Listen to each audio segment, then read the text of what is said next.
ICTN Game of the Week. High school football is back. Hi, everybody. Rob Willman with you, along with former MacArthur head coach David Vizitine. Since 1982, it's Irving sports and high school football and ICTN. What a pair, what a combo, and we're at it again on a warm September Friday. As you take a look at the Nimitz Vikings coming onto the field, the Vikings trying to bounce back after last week's 47-13 loss to Colleyville Heritage. Meanwhile, their opponent, Paschal, with the win 38-6 over the Irving Tigers. A warm night, temperatures in the 90s, a soft breeze blowing, I would say maybe out of the south-southeast toward the north-northwest, just a little bit. I don't think the wind's blowing enough to really make that much of a difference. You see the kickoff time, 95, feels like 95, and you see that the wind is very light. Well, Coach, before we kick it off, and Nimitz will be doing the kickoff, keys to the game you think for both teams real quick? Well, first of all, I think that it's the second game is going to answer a lot of questions. The first game, I think the coaches really didn't know. You don't know as much as you'd like to know, but I think that this will be a good contest tonight for both teams, and we'll see who can control the football. Of course, special teams makes the difference. The ball is fielded at about the goal line by number 12, Rodriguez, and he gets over the 14 down to the 15-yard line. And that's where the Wildcats will set up shop. First down and 10. They're in the all-white uniforms. They have the shiny gold helmets. As you take a look at one of the Vikings right there, number 22, Mundy Hill, the linebacker, the junior, playing on the special teams. You see the Paschal uniforms right there, those shiny helmets, and they're going to be led by their quarterback, a sophomore, Jashawn Thomas, number 4. And the running back behind him is Mikey G, 5'9", 170-pounder, a junior, who reeled off a couple of touchdowns in last week's win over Irving. I think we'll see a lot of running, and there's somebody running a little bit too quick. On the top of your screen was the wide receiver, number 17, Randy Clark, and he took off before everybody else. He had the wrong snap count, Coach. Yeah, it's a coach's nightmare. Pre-snap penalties just, make you gray-headed or make you bald-headed real quick. You can coach them till you're blue in the face. You can make them run and run and run, but sometimes if you're just not thinking properly, you're going to make the mistake. Again, Thomas is your quarterback at number 4. He will be forced to throw the football now. Here on the near side is number 17, Clark. So they flip-flopped him, and he's got one-on-one coverage. Meanwhile, just a dive play left side and not much there as the Vikings sniffed that one out pretty good. Pena, number 9 in there, one of the linebackers that has seemed to be around this team for a long time. Coach Small talked to him before the ball game. He said these guys just need to get the head right. You see there number 3, which is Schlatower. Paschal, there's Capsis, Huerta, Haley, Williams, and Hughes are the big ones up front. Kinnemer, G, Clark, Debenport, Tevis are the guys in the backfield as well as the wide receivers. And a little mix-up in some calling there defensively for the Vikings, and you see some headsets and some hats thrown. And have you ever broke a headset, Coach? So upset you just tossed that bad boy? I don't think I did. I think I've jerked them off pretty quickly a time or two and got red-faced, but I don't believe I have ever broken one or thrown it very, very far anyway. You would hate to break it. Then you'd have to steal an assistant's or someone else's and that would just throw everything off. Wait a minute, where's the head coach? We can't hear him. Yep. I'm talking to one of the assistants instead. I feel sorry for those guys. You watch them in college football that their job is to follow the head coach around, with the cable. You know, they got to let it out, bring it in, let it out, bring it in. Yeah. Well, Rob, this will date me very quickly, but I can remember, especially back when we played in the state championship game against Permian, we had wire phones. I had a kid that carried the wire for me. No such thing as headsets. We were wireless. Thomas flushed from the pocket. He still has a few yards to gain. Pretty close on that 2nd and long. Probably about 13 yards on that play. Vikings defensively will have their hands full trying to stop Thomas, but it's Williams, Hall, and Simmons. The linebackers, Washington, Schlotchauer, and Pena. Washington is also kind of a hybrid guy. He plays in the secondary as well. Speaking of the secondary, 5 back there as well, and that's just kind of a thing that they've been going to lately. The coach is running 5 guys in the secondary instead of 3 linebackers. We've got another penalty. Personal foul call. Yep, called against Paschal from our official tonight, and that will back them up. So they had just a terrific play by their quarterback, who was flushed from the pocket, almost picked up 15 yards on the play, and that's all for naught, and it's going to be a 2nd down redo all over again. It is homecoming tonight for the Nimitz Vikings. Early, 2nd game of the season. Get those out of the way. A little pressure on the kids. There's a pass across the middle, incomplete, intended for Luke Tevis, 6'4", 215, a good target. He's their tight end. Probably one of the taller players out there, Coach. Yes, he does stand head and shoulders above most of those other guys.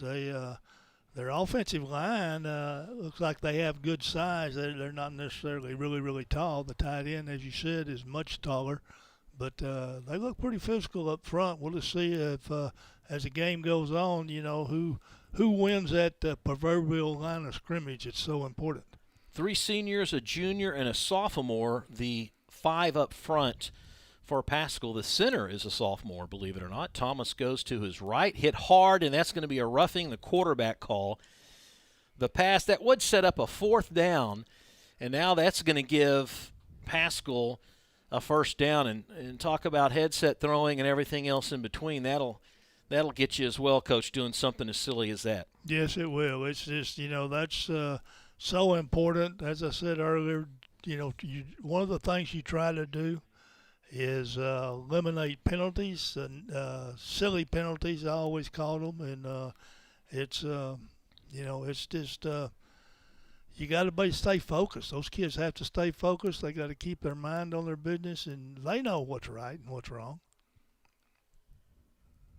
You're looking there at the referee, Scott Huber. Kit Damron is the umpire. The lineman, Greg Green.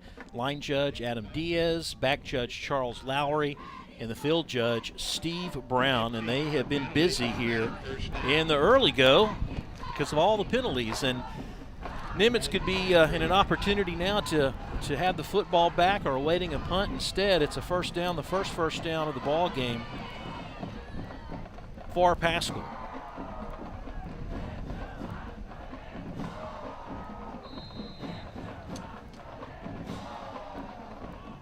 Bring the tight end over just a little bit. That is Kinnemer. Kinnemer kind of a left slot. And they give to the tailback who high hurdles one. We've got another penalty flag thrown against the grain, and there's a running back thrown out of bounds is Mikey G, number 27, who did a great hurdling job, but we've got another hanky back at the 26. Holding.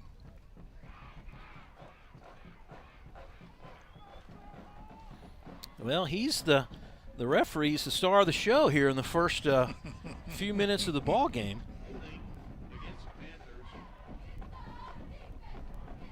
Well, Coach, they're calling them close, right?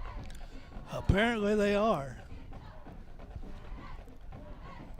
Last week against Irving High School, this team got off to a great start. The Panthers did. They also blocked a field goal and returned it 86 yards for a touchdown. So their special teams made a lot of plays. There's another flag. Meanwhile, not much there on the handoff as Igor, number 7, is tackled right at the line of scrimmage. That's got to be a procedure call. With the tackle. Yep.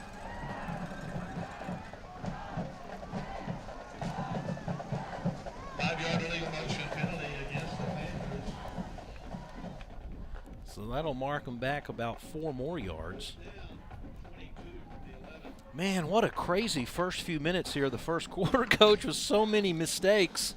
Oh, it's extremely crazy. It's just, again, you know, like I said, I'm sure it's the coach over there is scratching his head and saying, what is happening? We've not done this before. Why now? See a lot of one-on-one matchups with the receivers out on the side. Thomas to the left side. Don't know if the sun got in his eyes or not, but Tevis again, the tight end, might have been thrown behind him a little bit. Incomplete pass stops the clock. And it'll be second down and long. Second down and 22 to go. He threw that right where the sun is. The sun's kind of setting off to the right corner of your screen. Yeah, I thought the receiver was looking directly. When he turned, he was looking directly back into the sun. Yeah, some good old big old boys. Left tackle's 230. The right guard is 280. They got some size there. Coach telling me that this Paschal team, as far as the numbers game is concerned, enrollment, they're pretty much up and down. They can go up and down a classification every 2 years. They're right on the borderline. Another penalty. Marks them back 5 more on the delay. 5-yard penalty, first down 27 from the 6. I'm glad to see that they changed the clock rules in college to where the clock keeps rolling after a first down until you're like under the 2-minute part of the ball game. Kind of speed that college game up a little bit. Yeah, those games are lasting 4 hours. Those college games were really getting drawn out. They were long games. And where is the reverse? Gee hands off to number 22, Davenport. Davenport is wrapped up right there at the line of scrimmage. Nicely done by Simmons, number 58. 6'1", 220, the junior. He's one of the hybrid positions, Coach. They have him as a defensive end and a linebacker. Call that the jack position. Watch it here. Nimitz did a good job. They stayed in position. Everybody stayed home. They were not fooled at all by that reverse. All right, so you've got third down. You've got about 27. Paschal needs to get to the 33-yard line. Nimitz still playing not soft, playing tight at the line of scrimmage, and Thomas wrapped up, gets away from one. Had some blocks, but is tripped up at about the 2-yard line. Nicely done by the trailing defensive players for the Vikings. And his first possession, Coach, is finally over after some first downs called back and some penalties and vice versa. And now we've got a punt. Here's the replay, Coach. Looks like he lost his footing a little bit. He did. He was very, very fortunate that he didn't slip into the end zone. That would have been a safety and, 2 points quick for the Vikings. That was Mancia, number 17, right there defensively. High snap. He gets the kickoff. Not very deep, and fielded at the 33-yard line and wrapped up immediately. Lowe, the sophomore, fielded it cleanly. And now these Vikings, Coach, have pretty good field position. That's always good to start your first possession that far down the field. That's a good feeling for a play caller.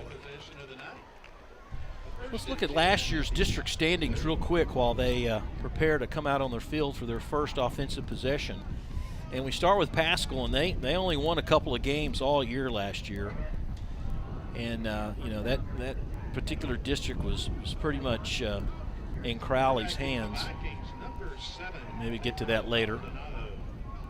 2 receivers to the top. Pedro Maldonado, the senior. We've seen this young man grow up. He had 3 or 4 passes dropped last week. Here's one right on the money. Touchdown, Christopher Hernandez, his favorite receiver from a year ago, and picks up the touchdown here on the first possession, first play in the Vikings score. That was a perfect pass, wasn't it? Yes, it was. It was. There was no safety support. It was one-on-one coverage from the cornerback. A good route, deep middle, deep post route. Great throw. Maldonado to Hernandez at the 8:26 mark here of the first quarter. Extra point is blocked. They can pick this up and run it for 2 if they want to.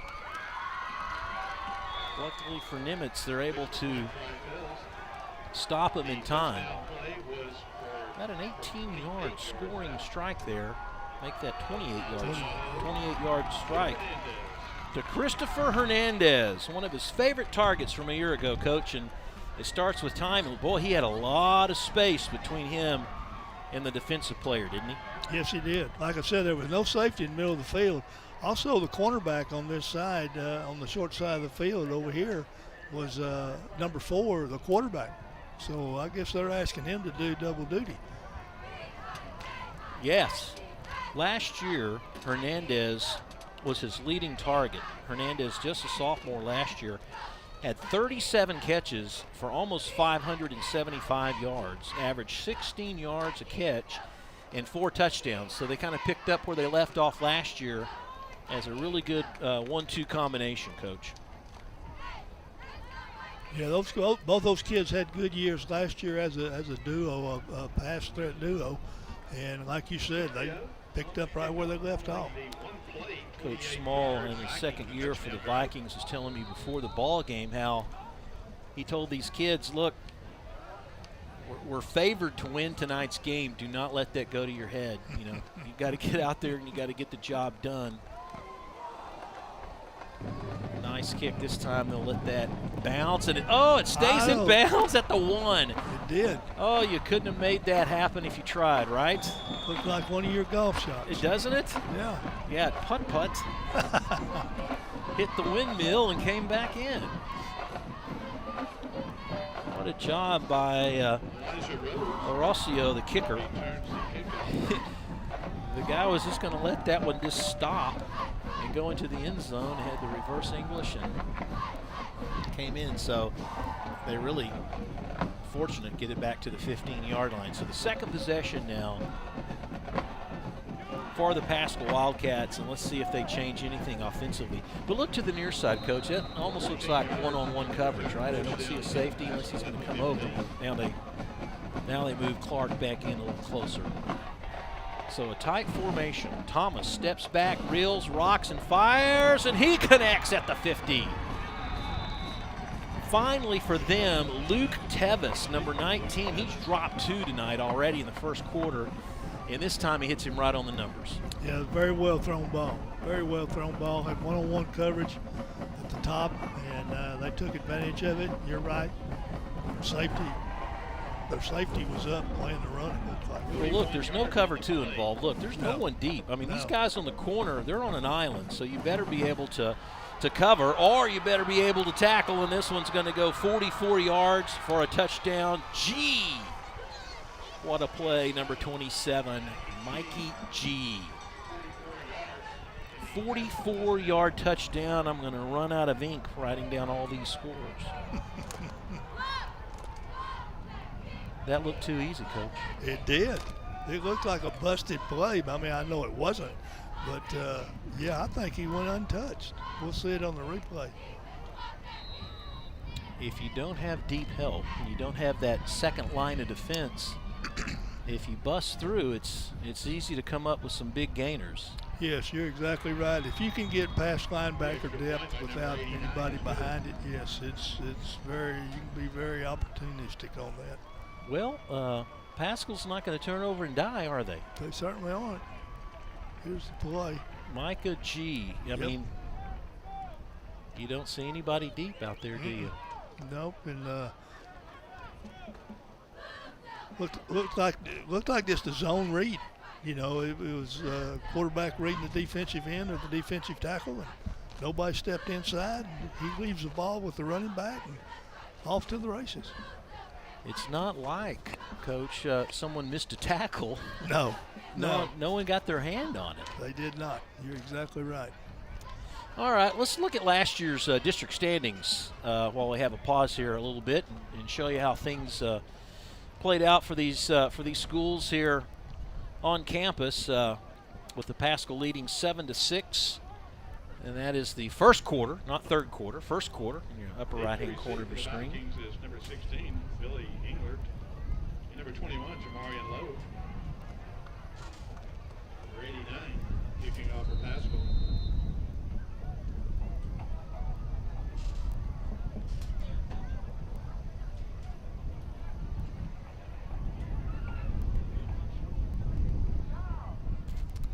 So they tee it off at the 40. He's not lined up like he's really going to hit this thing very far, and it's the old-fashioned pooch kick at the 34. So the Vikings will have the ball first down and 10. Only the second time they have touched the football offensively at the 7:55 mark. Starters for Nimitz tonight. We'll start with the guys up front: Mendieta, Martinez, Rodriguez, Bravo, and Torres, your 5 up front. Of course, we talked about Pedro, Contreras, the running back, Kennedy, Christopher Hernandez, who had the touchdown, Castillo, and Holder. That is your starting 11. Let's see if Maldonado goes to the air again. In motion is Castillo right side, and Maldonado will keep. A very shifty runner, a very good runner at quarterback. Last year, he rushed for over 900 yards and had 7 touchdowns as a running quarterback, so he's very efficient on the ground. For Paschal defensively, Williams, Davis, Becerra, and Sal, your 4 guys. You've got Shope and Garcia, your linebackers. They run 5 deep as well. Rose, then Akron, Lopez, Mariscal, and Ferry. And it's second down, and the pass comes out here to the near side. That's good enough for a first down as he connects. So he's 2 for 2. Nicholas Kennedy, the junior, scat back there, comes up with the completion at the 7:16 mark.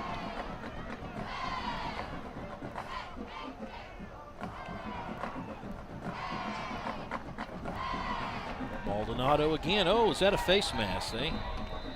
Pulled something, and here comes the flag. Could be a horse collar. Horse collar or a or a face mask, one or the other. Yep. That'll be the 15-yard variety. Tell you, Coach, I don't know how long we can continue this pace, but I like it. It's been fun here in the just halfway through the first quarter. After the first series of penalties, yes, it's been rather exciting with the 2 scores back-to-back quickly. You see the pulling guard and tackle there for Maldonado. You see the face mask as Williams, number 55, grabbed him on the weak side. Again, this Paschal team is a 3-man front, but they have an odd man they call a pass rush defensive end. And so sometimes they will put that up there. Now, on the other hand, you look just past those 3 linebackers to the right of your screen, they are playing a cover 2 in the secondary. Maldonado just squirms for a couple, and the clock will continue to roll.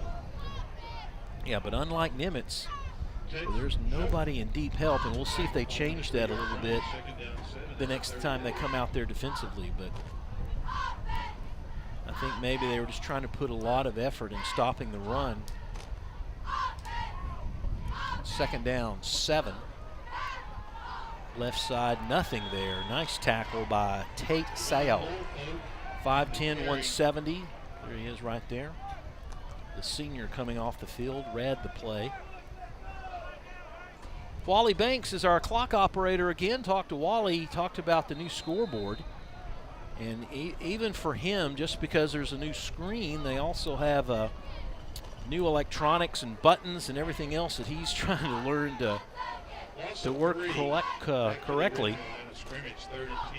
He said it's fun, he says, half smiling. Third down and about 10. And Pedro goes right up the middle, and there's really not a lot there. Paschal had that sniffed out pretty good. Jack Davis, number 32, the junior, kind of clogged up the middle a little bit. Yeah, and you might as well, what do you think, go for it? I think they'll go for it. I think you're in a situation where, a punt is not going to get you that much better field advantage. So I think they feel confident that maybe they could pick it up. And then if they don't, then the field position is not tremendously bad. Keep an eye on number 12. There is Coach Small right there. Look, he doesn't have his beard. He said his wife's never seen him without the beard. They've been together 10 years. He's always had the beard. She says that beard's not coming back. Hernandez stays back to block. Maldonado forced from the pocket. Look at him move. He's not going to get the first, but he's going to make defensive players earn that tackle, I can tell you that. He's one tough hombre there to try to bring down. And now the Vikings will come off the field and they'll have to play defense again at the 4:49 mark. He told me, he said, look, I challenge my players. I said, September 1st is the first day college coaches can contact you. He goes, if your phone doesn't light up or you don't get a call or a text from a coach that's interesting to you, then use that as your own personal challenge to get better and grab the attention of a football coach that represent a college and somewhere you may want to go. You coaches, you guys are motivators. It's interesting you said that I was not aware of it, the date of September the 1st was being the first time they could contact them this school year. Of course, they, the recruiting, as we've talked before, it goes year-round almost. And they change those dates, so I really was not aware. But that's interesting. Yeah, that's a good comment you made. All right, here we go. Second down and about 9. Right off the quarterback's hands, right to G, the running back. That was a gratuitous bounce, if you will. And they even maybe picked up a yard out of the whole ordeal. Thomas had that snap go right off his hands, and G was there to collect it as you watch him go off the sideline. So they have their 3rd and long package in there now. They have Iskewer, number 7. He's just to the right of your screen. He's deep in the backfield, right behind Thomas. See if Nimitz changed defense in on 3rd and long. A little bit deeper guys in the secondary, but you still got to be one-on-one. And there is the connection again to his tight end. Tevis has been the guy. Again, this guy is 6'4", 215. He's a heck of a target, Coach. He is, and he looks like he has decent speed. Here it is again, just a down and out. And he uses his body to protect the football and to keep the defender away. Rebounder in basketball. Yeah. Iskewer is still back there, and they give it to number 7, and he goes nowhere fast as a host of Vikings make the tackle. Luis Pena, the senior, one of those guys that we've called his name, it seems like, for 4 years now, kind of anchoring down that defensive unit, making the tackle. He lost about a half a yard. 2nd and 11. But look here on the near side, Coach. You see coming over is Clark. He's got some height advantage on that corner, and it's just one-on-one. It's one-on-one. He's got the whole field. Quarterback Thomas goes right side, maybe a couple. He sniffed that one out pretty good. Nice play by one of the corners. Zaylen Washington. He's another one of those hybrid linebacker, defensive end type guys. Gain of 3.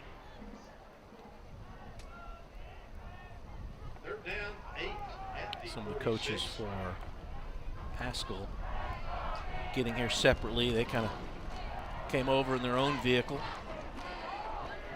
I don't think they were talking much about football anyway, did they? Non-stop. Yeah, I think it dominated the conversation. 3rd and 8. Here comes the blitz. Thomas on the run, and that is incomplete. He just threw that one up for grabs. He had the pressure on him.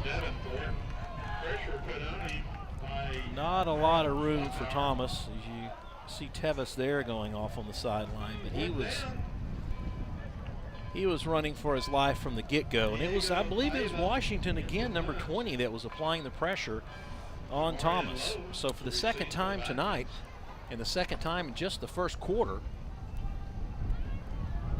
the Wildcats are having to punt the football. Again, not much into the wind, if all. Kicker's hoping for a roughing the kicker call, but more incidental contact than anything. It was a good defensive series by Nimitz. It was. Good call on 3rd and long, and good series. They executed it well. Looks like we have a penalty. Oh, surprise, surprise. It's Nimitz. So that'll be in the spot of the ball. All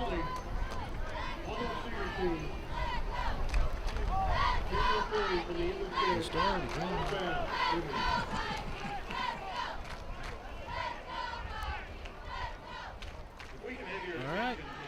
Well, a minute 26 left to go here. There's not really a lot of advantage of trying to throw the football now in comparison to where you're at, so they do start at their own 11. Since it's homecoming, we'll have a homecoming queen in her court to be introduced at the break. Maldonado, quick out here over to Hernandez, wrapped up nicely. And they give him maybe 2 yards on the play. That was Harlem Mariscal, senior, number 5. And you got to do that. I mean, if Hernandez, who is so good at with his quickness after the catch, you got to wrap up or Katie bar the door. That is Holder 8 in front of Hernandez. They fake the wide receiver screen, go up the middle, and they've got that one sniffed out pretty good. Number 0, Tex Shope. The reintroduction of the number 0. Players love that number. I saw they did a spot on TV about that this past week or so. That used to, it was kind of a taboo. I don't know. Right? Nobody wanted it per se. Now it's very popular. Very popular number. Was Jim Otto 0 or double 0? Double 0. Double 0 for the Oakland Raiders. He was a center, folks, and wore 0. Now that's cool to me. Castillo, number 6, on the end of that catch, and that should be the last play of the first quarter. Fun times at Joy and Ralph Ellis Stadium. 1 quarter down, 7-6 our score in favor of Paschal. Back with the second quarter in a moment.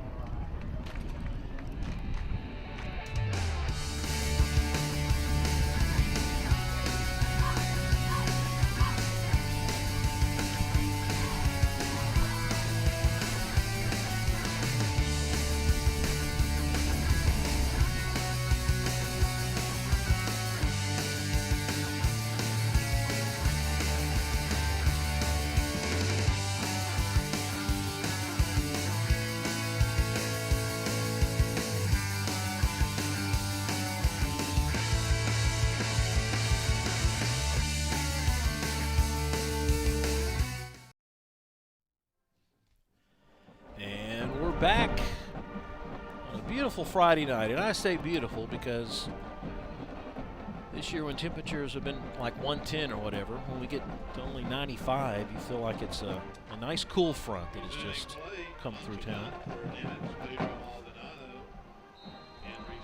Nimitz will have to punt on a 4th down and just 1. And the quarterback may keep it. He's going to keep it. He's got a 1st down and more. Jumps a guy at the 35. He's over the 40 to the 45. Well, that's Maldonado, the quarterback. You know, he's also the punter. He's the Danny White of the Vikings. And when you have a quarterback that's a punter, as long as there's no penalties down there, and you see all that room, but I wonder if there was a hold out there on the edge. Don't know. We do have a flag. We do. Well, the Viking players, if it's from the spot, it still Still gives a you a first first down. down. Yeah. That'll move it back around.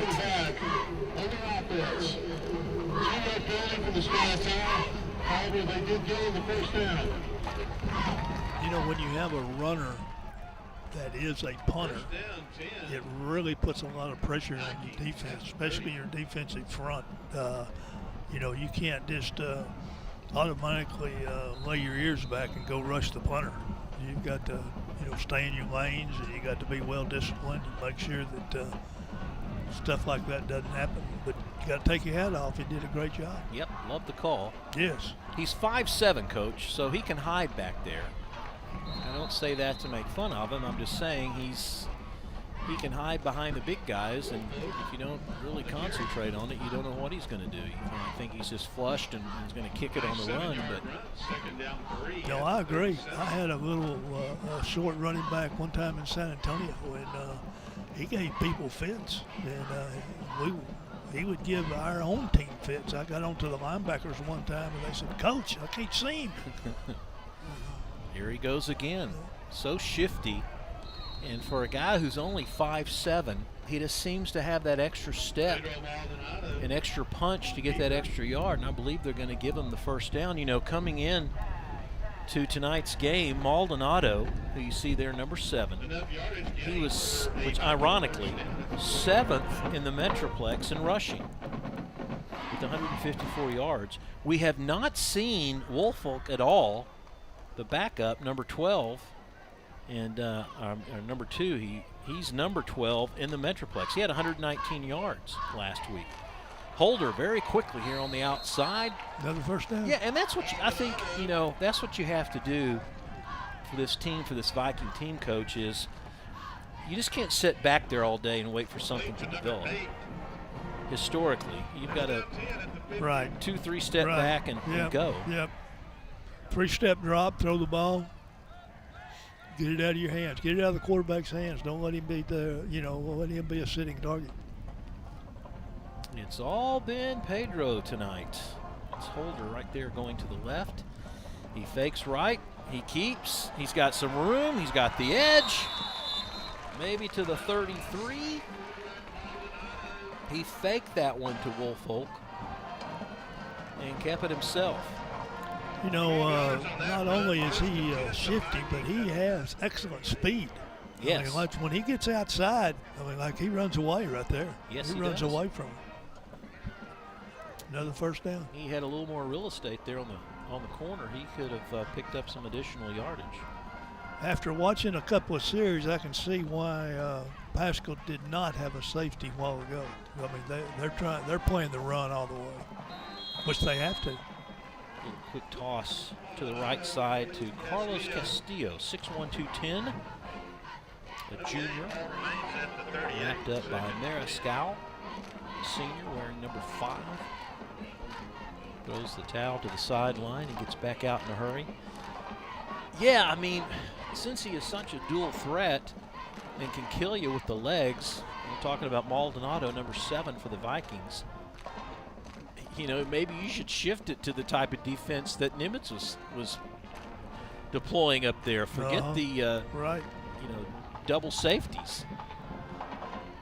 One of the rare moments that they've handed off, and that's the first rush of the night for Javon Woolfolk. 5'9", 165. He's a sophomore. One of 3 sophomores on this team. This team has 19 seniors and 19 juniors for the Vikings.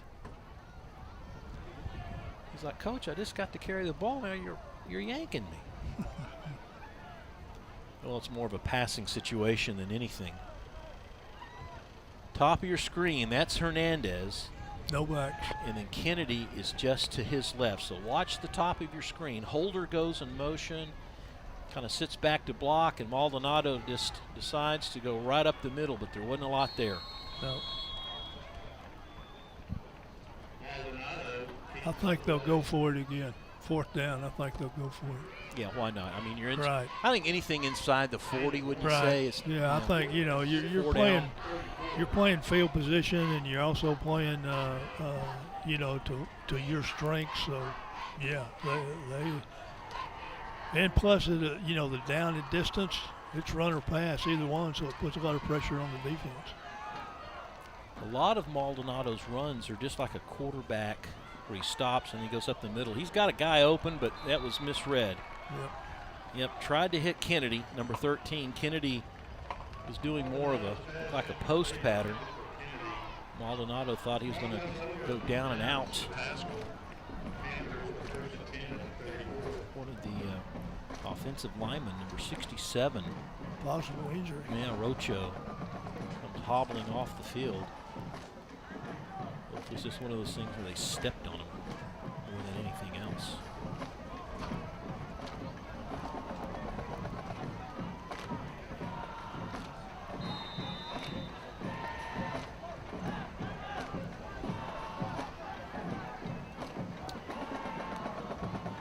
G is back as a running back. That's him to the left side. Thomas, he wants to go deep, far sideline, going to that tight end, and nicely done defensively. Oh, Lowe, number 21, was all over Tevis, and I can already see here that Thomas loves to go to Tevis, number 19.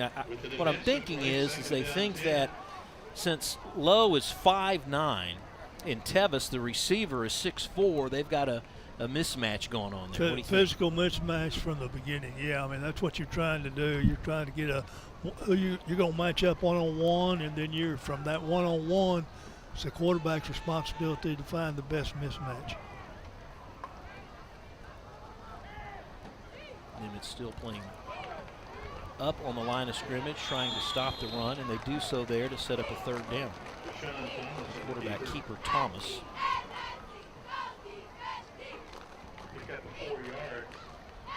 Making the tackle with Schlotzhauer, number 3. Last year in 2022, 3-6A for this team here. You see Paschal 3-7 overall, but didn't win a game in district. And it was North Crowley by far. It was their district.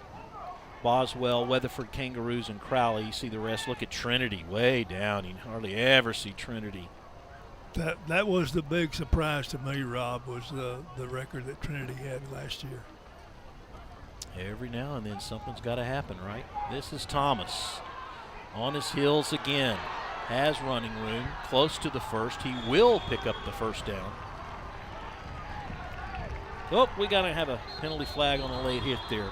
Now, for the district, for the Irving Nimitz Vikings, it's going to be a late hit or a late move against Paschal, I believe. It looks like they hit Lowe, number 21, after the fact. I believe, unless it's one of those things where the second person got caught and not the first person. Personal foul, dead ball. Okay, against the Vikings. Against Nimitz. So for Nimitz, last year in 7-6A play, Highland Park by far head and shoulders. And then you've got Jesuit, Lake Highlands, and Berkner ended up making that 4th playoff spot. Nimitz 1-9, 1-7 in district play. Hoping to improve upon that this year in 7-6A. Coach Small wants to have a conference, if you will, with the official here on the near sideline, wanting to know why it was called against his player.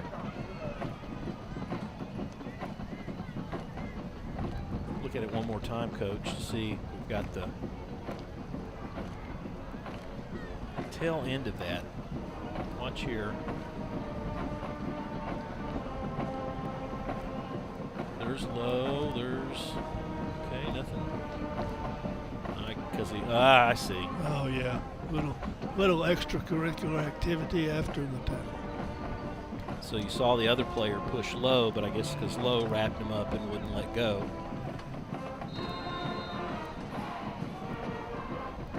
So once the dust is settled, or the tire particles, if you will, right across the middle, this could be dangerous. First and goal, Paschal, as they knock up to Davenport. Deshaun Thomas, the quarterback, to Chris Davenport, 5'10", 165 junior, the slot receiver. No safety in the middle of the field. I think they found a soft spot, Coach. Nicely done. Right up the middle, G, and there's a loose football. Vikings say they have it, but I believe the officials are going to say the player was already down.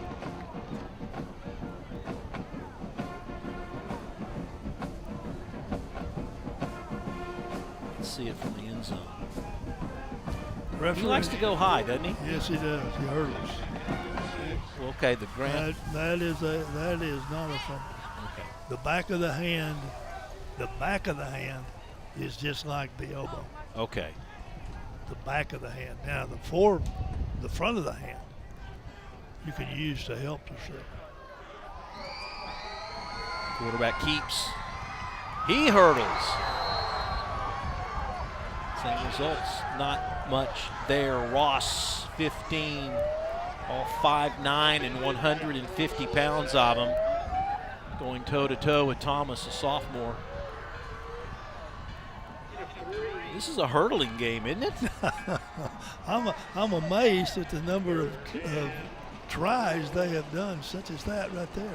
Also, Schlotzhauer has the longest name out there, number 3. 217-pounder, that middle linebacker. The Mike, if you will. Third and goal. G, left side. He's got room. He tries to hurdle. No, he's short. He did not get in. No, sir. Good spot by the official. Yeah, he was there. I mean, the ref was right there on it. And now we have 4th and goal. Got to go for it. Yeah. Got to go for it. Big Millick, 6'2", 341, 341 pounds. I don't know if you had any 300-pounders when you coached. I never had a 300-pounder. Never had.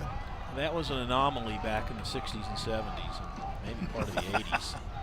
A 300-pounder. I mean, without a doubt. 71 yes. Right there on that last shot. He's right over the football. Yeah. What is the kid at this ex-South Oak Cliff? He's like 400 pounds, isn't he? Yeah, I believe so. All right, so Paschal wants to call time.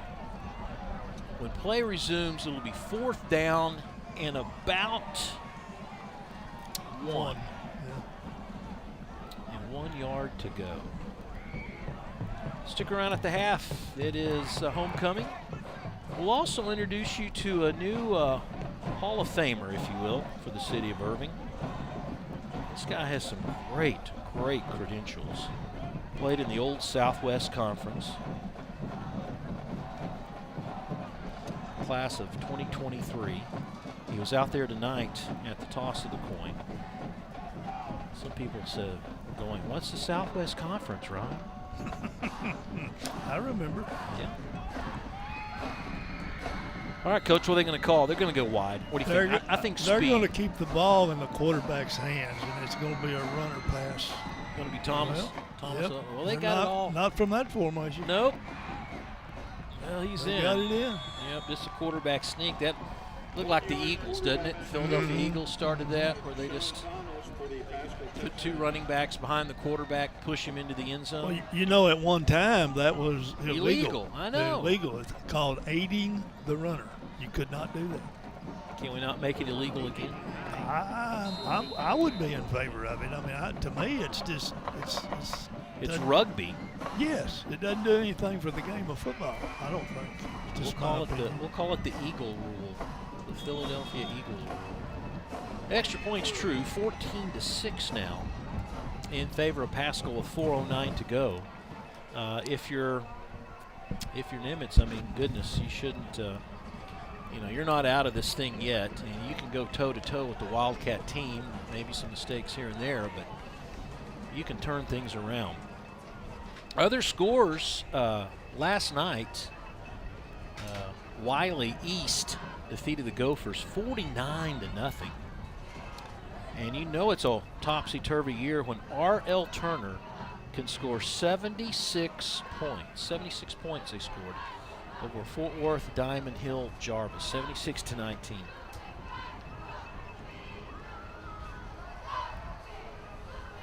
During the off season, I was talking to the athletic director, Brian Rogers, here for Irving ISD. And the school district, they put a lot of money into a new scoreboard. And it's probably at least 2 times the size of the video screen that they had a year ago. There it is right there. Very nice, very classy. They expanded the look, so for patrons that come out to the football game, they have a chance to see replays and not miss a thing.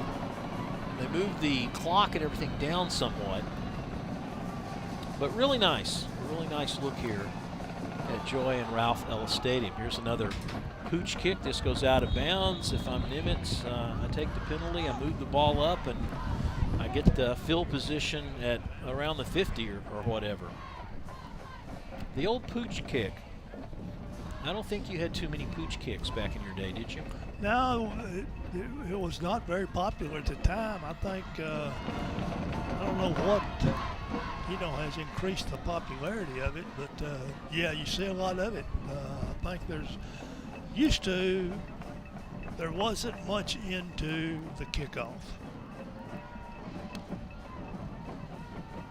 You kick the ball down the field, you just worked on your coverage, and that was it. But now they spend a lot of time doing specific things with their kickoff and receiving teams. Well, you've got a little over 4 minutes to go. Look at this, Nimitz with 3 receivers to the near side. That'll force a safety to have to come up. Maldonado keeps, sidesteps. Now he wants to work that edge, and the pursuit will catch up to him. Not until he racks up a few yards. Jack Van Ackeren, number 8, player that went about 80-something yards for a block kick return last week against Irving, that made the tackle. Watch number 8, top of your screen, coming around. Pedro's like, ooh, duck. Give him 7, and we've got a timeout for Nimitz.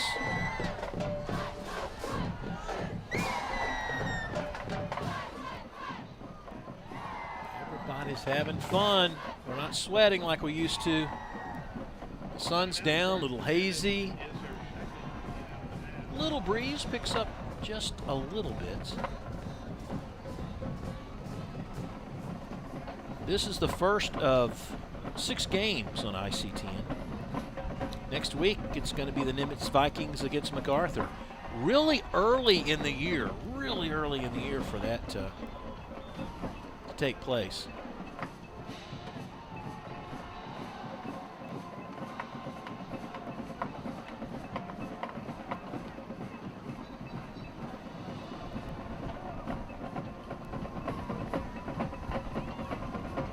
Coach Small calls time.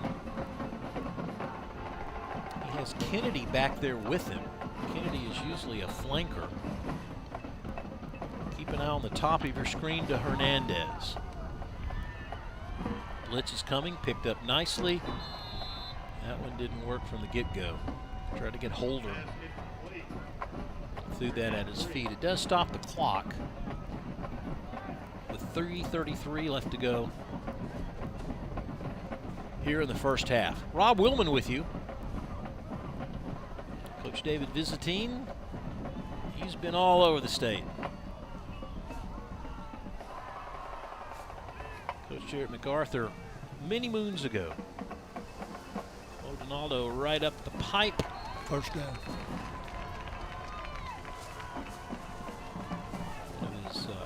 It was Jesus Mendieta, number 77. 275, 6'1", a pretty good specimen out there at left tackle. He got caught up a little bit as Martinez is the left guard. Ronaldo Rodriguez is your center at 72, and he's at 338.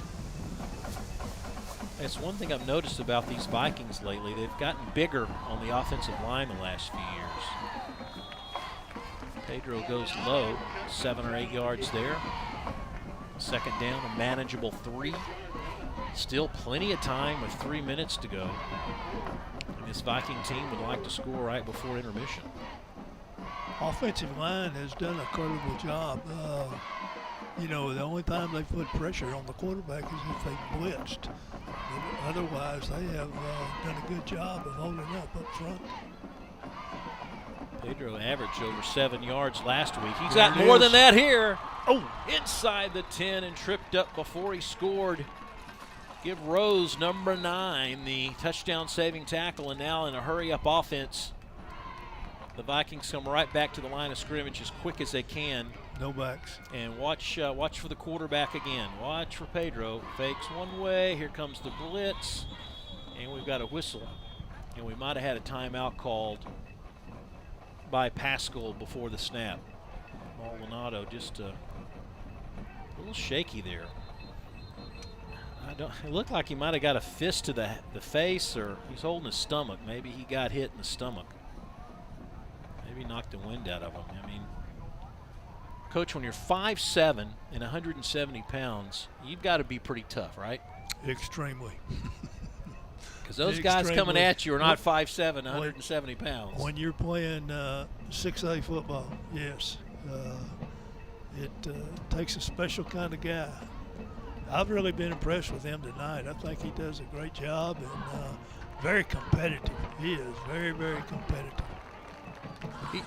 He rushed for 154 yards last week. Only threw, he threw 17 times, but only connected 4 times last week. And Coach said his receivers weren't helping him any. They dropped 4 or 5 balls. And you can see that little quarterback draw, it's like what I like to call it, out of the shotgun. You spread the defensive guys out. You send receivers top, bottom, spread them out.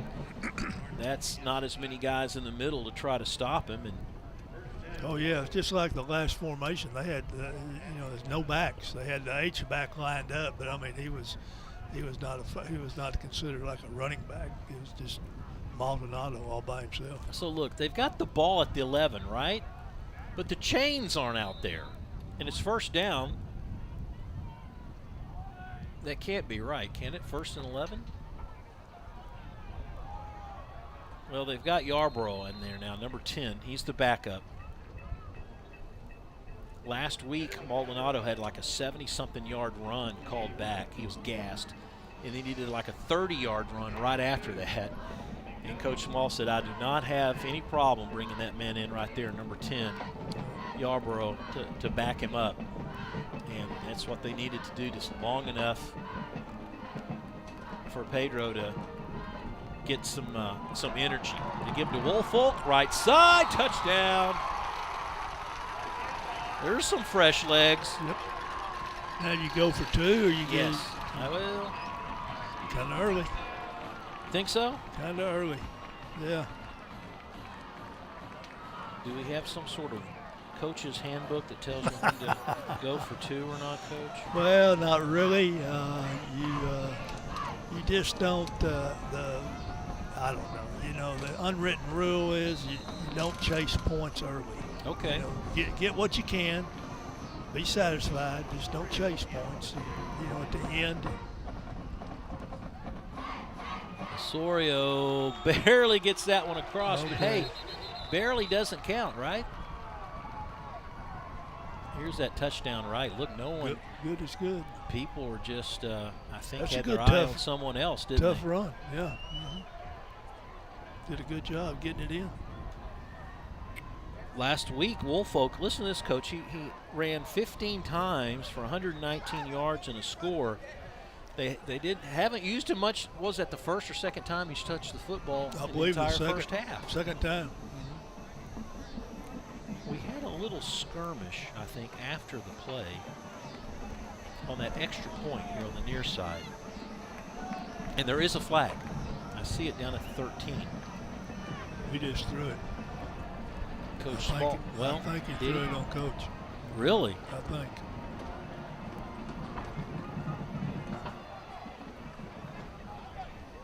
Coach Small is fun to listen to. One of the younger new breed guys that are, full of excitement. They use Twitter. They're into social media. They're in it for their kids. He was stoked before the game for sure. Now here's the dead ball penalty. If this is the case, Nimitz is going to kick off from their own 25 if it's that. Right.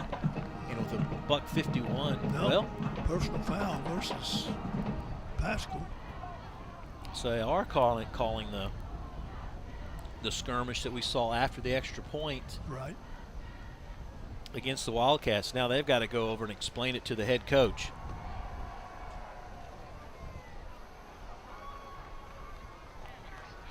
So if that's the case, Nimitz could be kicking off at the 50, 45-yard line, 45. And why not? Now it's time to do the pooch kick if that's the case. Well, technically, do the onside. If you get it, you're in great shape. If you don't, then the clock's on your side. They've got to move it forward, don't they? I'm ready for the official. Okay. Here they go. There's the head coach right there in the middle, just to the right of the official. And that is Kellogg. John telling me before the ball game, he says, our enrollment every 2 years we may go down a class or we may go up because we are one of the smallest schools in the district. He's getting the explanation. The thing about you coaches is you'll never agree to whatever's called, right? Never. No. Never. You're going to have your version. And you're never wrong, and the official is never right. So Osorio will kick the ball at the 45. Yeah, they're lined up for an onside. Oh, why not? Yeah. How about just a line drive at someone's legs? What happened to that art of an onside kick? It just bounces off the player. Maybe that 10 yards is just too far. Here we go. What are we going to do? We're going to kick it out of the end zone. Oh!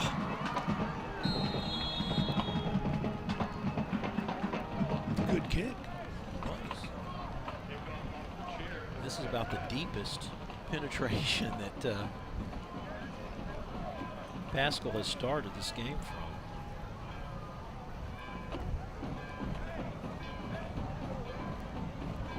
Homecoming night.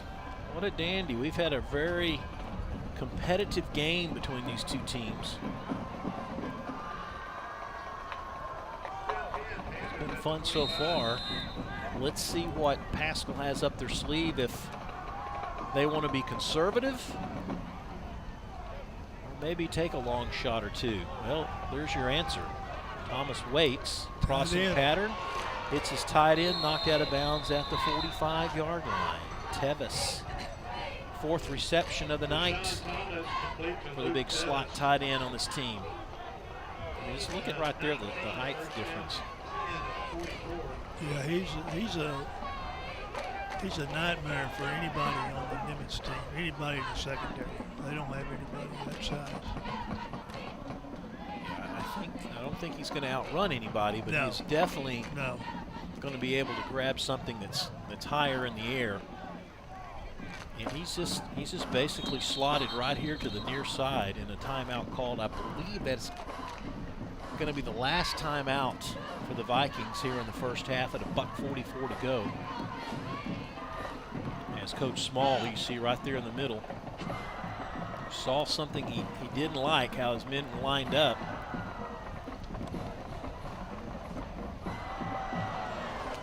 A little encouragement with under 2 minutes to go before halftime. Coach, did you see the big blue moon? I did. It was very impressive. Uh-oh. Did we jinx? Who turned out the lights? Who would do such a thing? Certainly the party's not over. Oh. They won't play this way, will they? No. They will not. Well, look, the scoreboard is big enough. Just make it all white. Oh, this could be, how long, 15 minutes before the lights come back on? If we're lucky. Only one bank, though. Look, just the one bank. We've got 4 banks of lights here at the stadium. There's 2 on each side. What if, hear me out, what if we change directions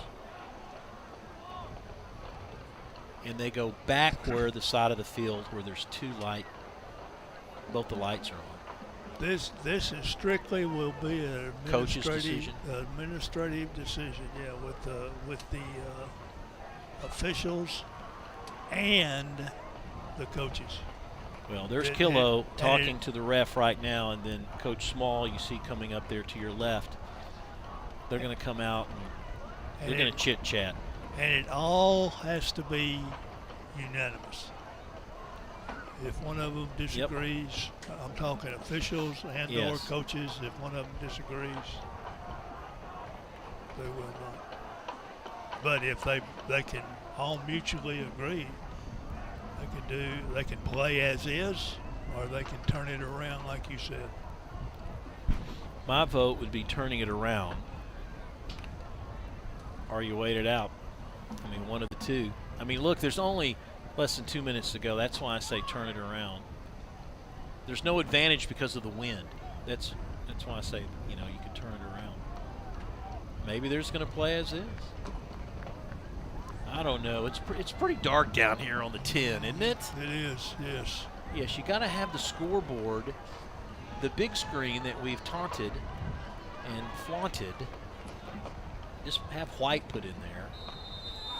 Well, Coach, this is something new for us.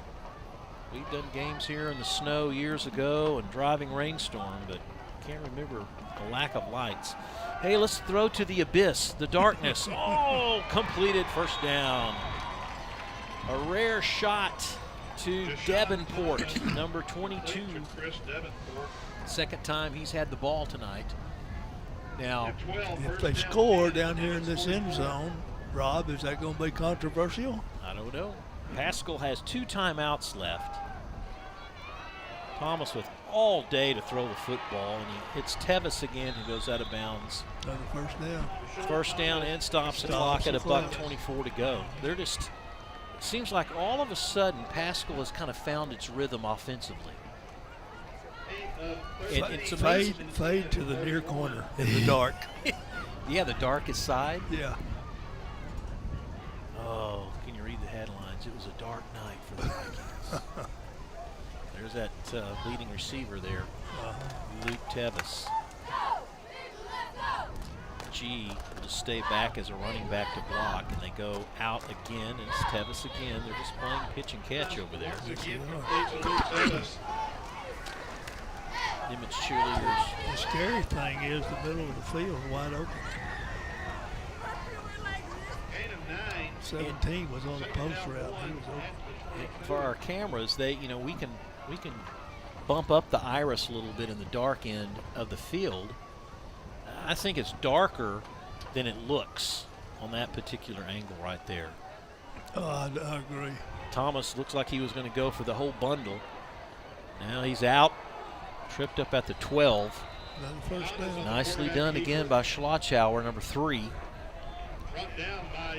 It's going to stop the clock until the chains are moved. Paschal can get a first down at about the 2. 3. They got 5. Got nobody's back to block. 3 on the near, 2 on the top. Watch for 19. He seems to be the favorite. Thomas, touchdown 19. Luke Tevis. Thomas pass complete for Luke Tevis for 11 yards. Luke Tevis all by his lonesome, Coach. And that's the touchdown. They did move the ball down the field pretty well. Yeah. Pretty well. Tevis also holds for the extra point. So you can see some of that light that's coming in from the scoreboard.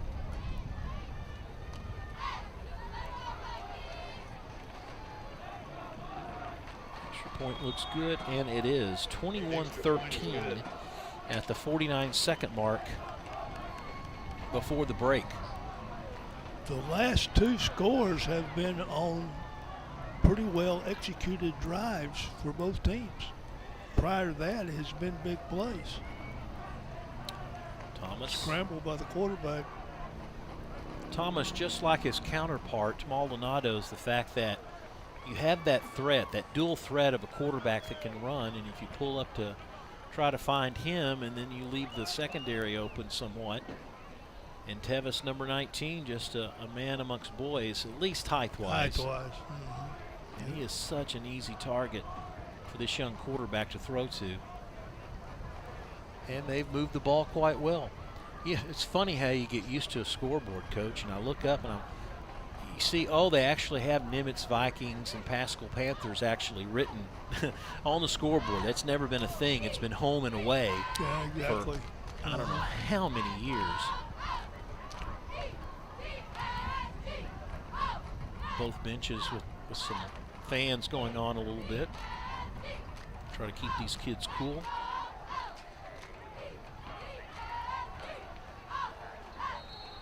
And the pooch kick again. Whistle, what's new? Might not have been ready to kick that. And just because the kicker says I'm ready, you still have to wait for the official to say, we're ready with you, buddy. The official has to make it official.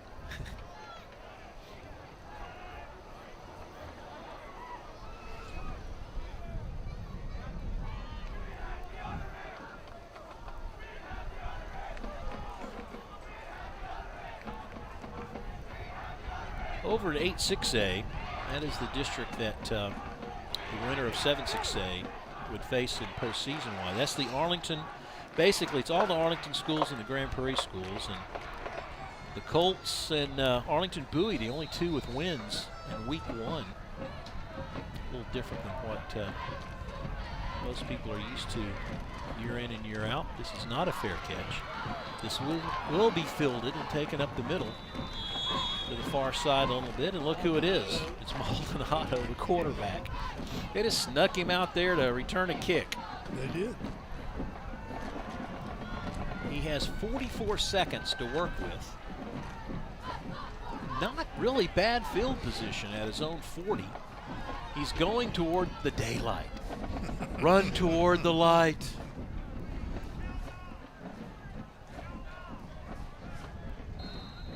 Let's see what he can do here with the time given. You know, obviously, don't do anything silly. Don't force a pass. Don't give Paschal something, because I believe it will be the Vikings that will receive to start the second half. That's correct. I think they'll try to do something to advance the ball considerably down the field the first couple of downs. And there he goes. There's He's a going pretty for the good bundle. advance. He's got a man. It's his favorite man, Hernandez. 61 yards. Thank you very much. See, they didn't do it. No. That was a pretty pass, wasn't it? That was a very, very well thrown ball. Maldonado to Christopher Hernandez. Celebration on the sideline. Man, he just dropped that one in.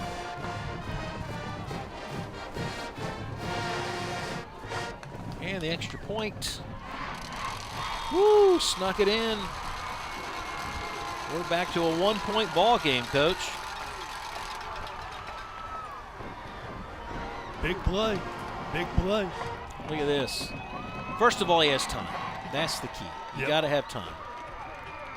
And then, man, he was, what, 10 yards past the secondary? Yeah, they had man coverage, and, of course, he beat the cornerback, and then they had nobody in the middle of the field. From the end zone. Yeah. There's the safety, gets hung up. Great throw. Yeah. Yeah, Van Ackeren, number 8. I don't know if that was his man, but he was in pursuit. And it's a one-point ball game again.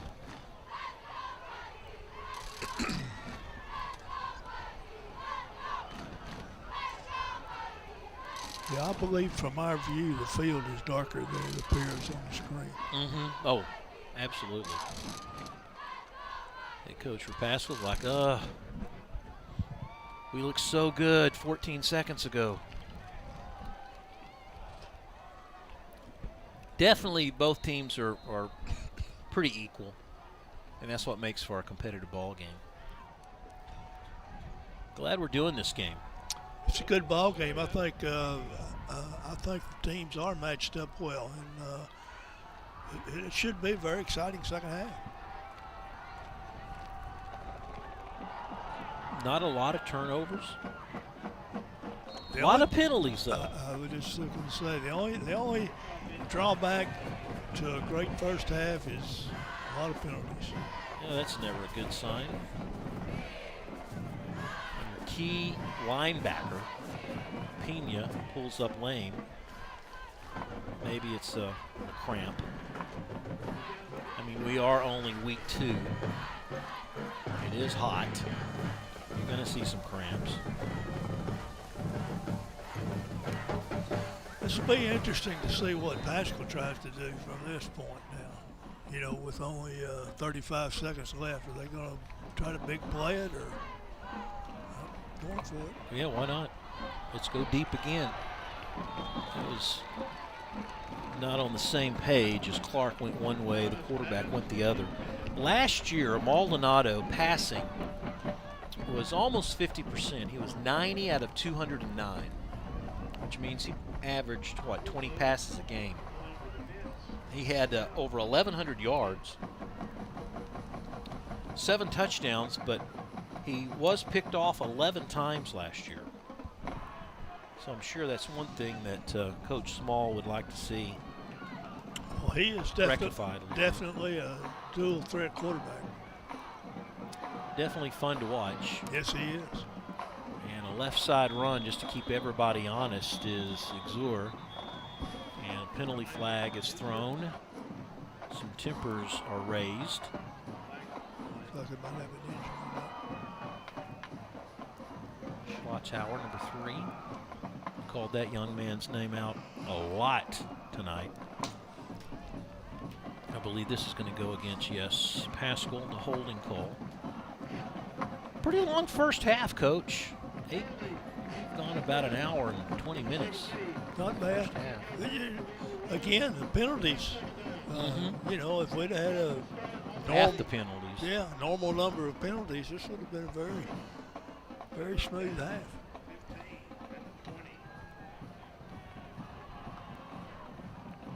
And like we said, I think the teams are pretty evenly matched. I would say they would hand off here. Well, surprising me being this deep in their own end of the field and where they could fumble, and he does.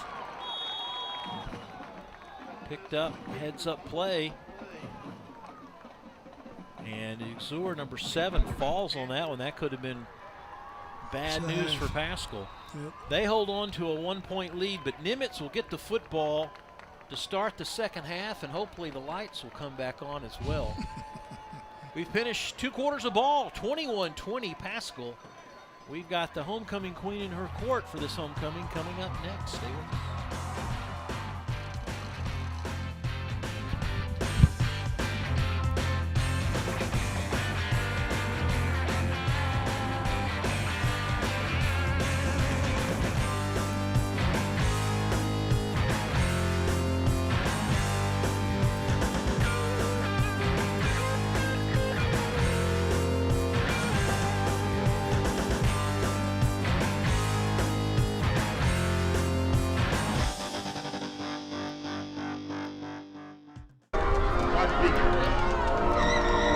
Completing our underclassmen homecoming for our Royal Couples. Our first junior princess candidate is Emily Rodriguez. She is being escorted by junior prince candidate Billy Engler. Our second junior princess candidate is Nadia Ariza. Nadia Ariza. She is being escorted by junior prince candidate Brady Pike. Our final couple completing the underclassmen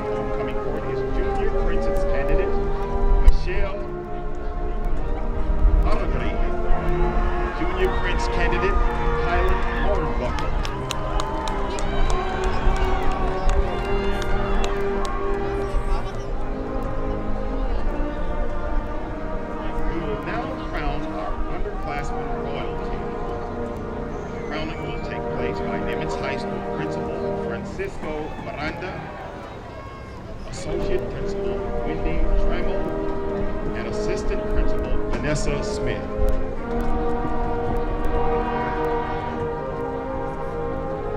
Our freshman class princess is Emily Sanchez.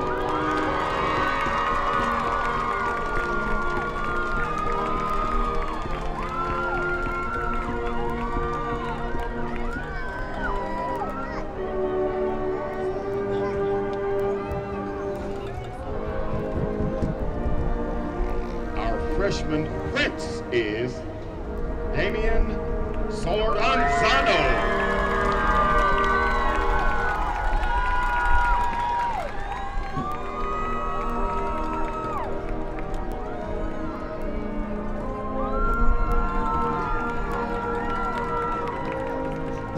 Our sophomore princess is Kayla Wynn.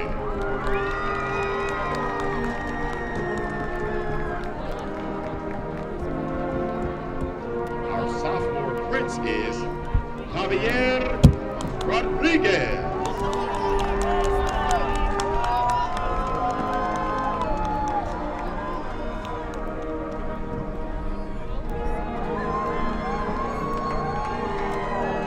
Our junior princess is Emily Rodriguez.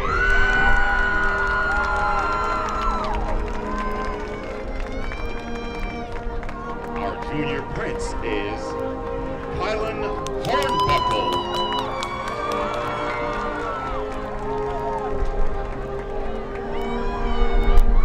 Let's give a round of applause for our underclassmen royal couple.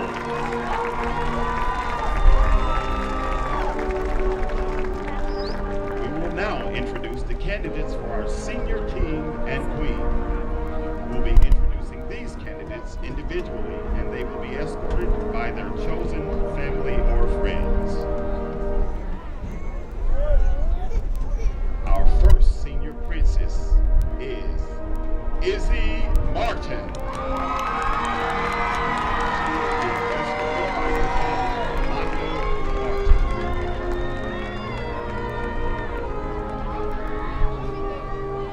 Our first senior prince is Anthony Rios. He's being escorted by his parents, Joe and Trudy Rios.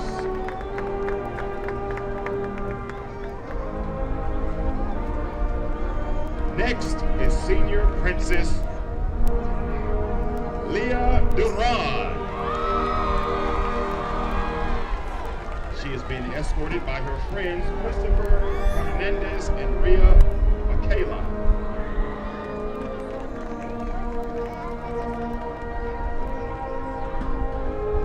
Next is Senior Prince Jace Pitts. He has been escorted by Riza Ramirez and Alexandra Acosta. Our third senior princess is Maya Young. She is being escorted by Rubina Hernandez.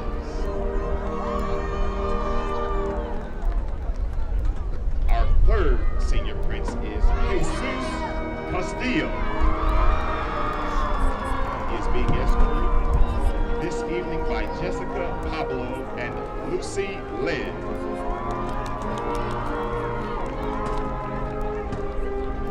Next, our fourth senior princess is Natalie Garcia. She is being escorted by Juan Garcia. Next is Senior Prince Pedro Maldonado.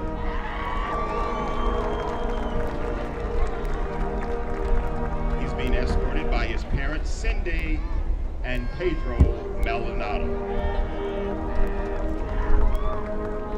Our final senior princess is Viviana Sorlati.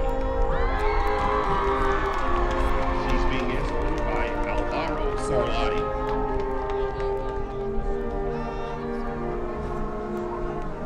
Finally, our last senior prince is Salem, Washington. Tonight he is being escorted by Iris and Sean Hill.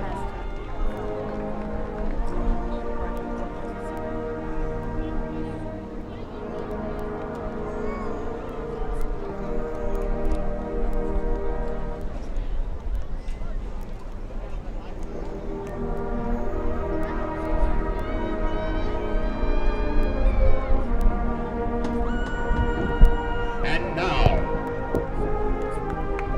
the 2023 homecoming queen is Miss Viviana Solari.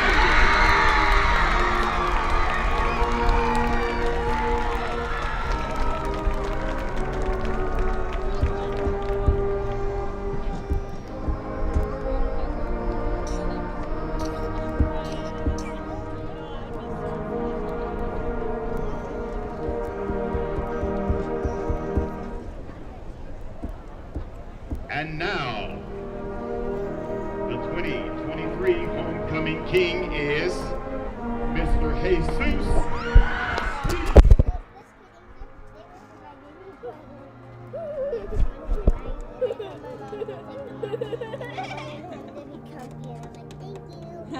She's funny. She's funny.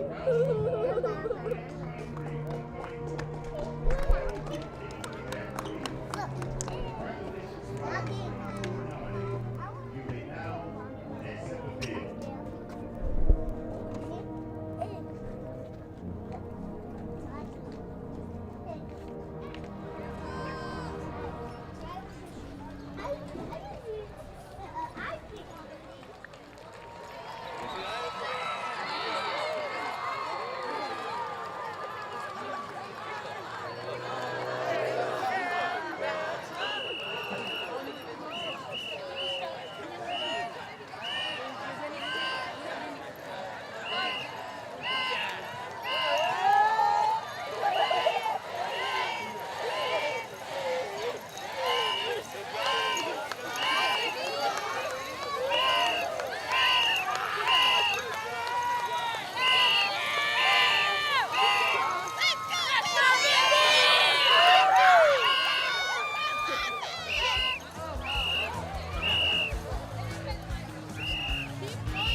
And congratulations to Viviana Solarte, the 2023 Nimitz High School Homecoming Queen.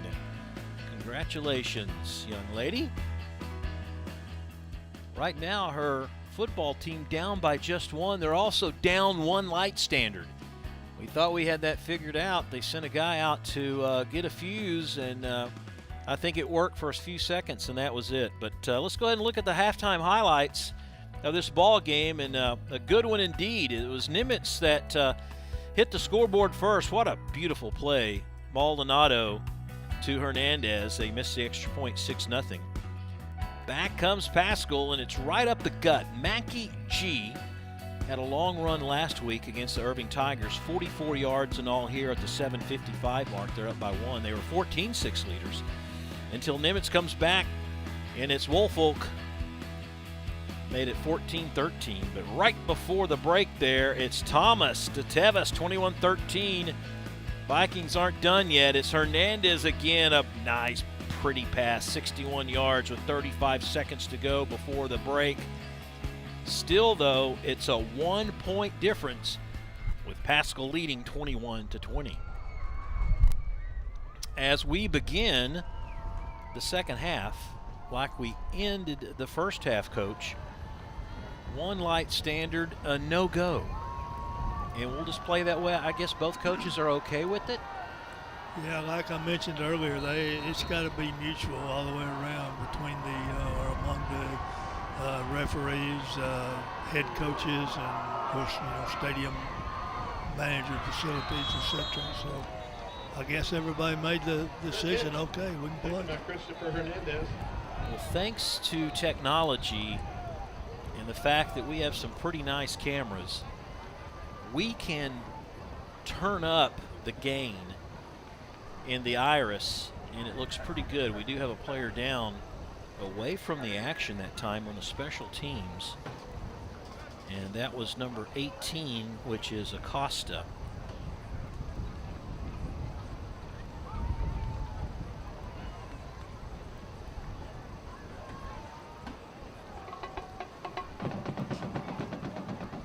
So we'll wait and take a look at this young man. Let's hope he's okay. Since this is homecoming, they also named the Irving Hall of Fame inductee for this year, and what a guy too. Roderick Walker, he was here in the late mid-'80s to 1990, district offensive MVP.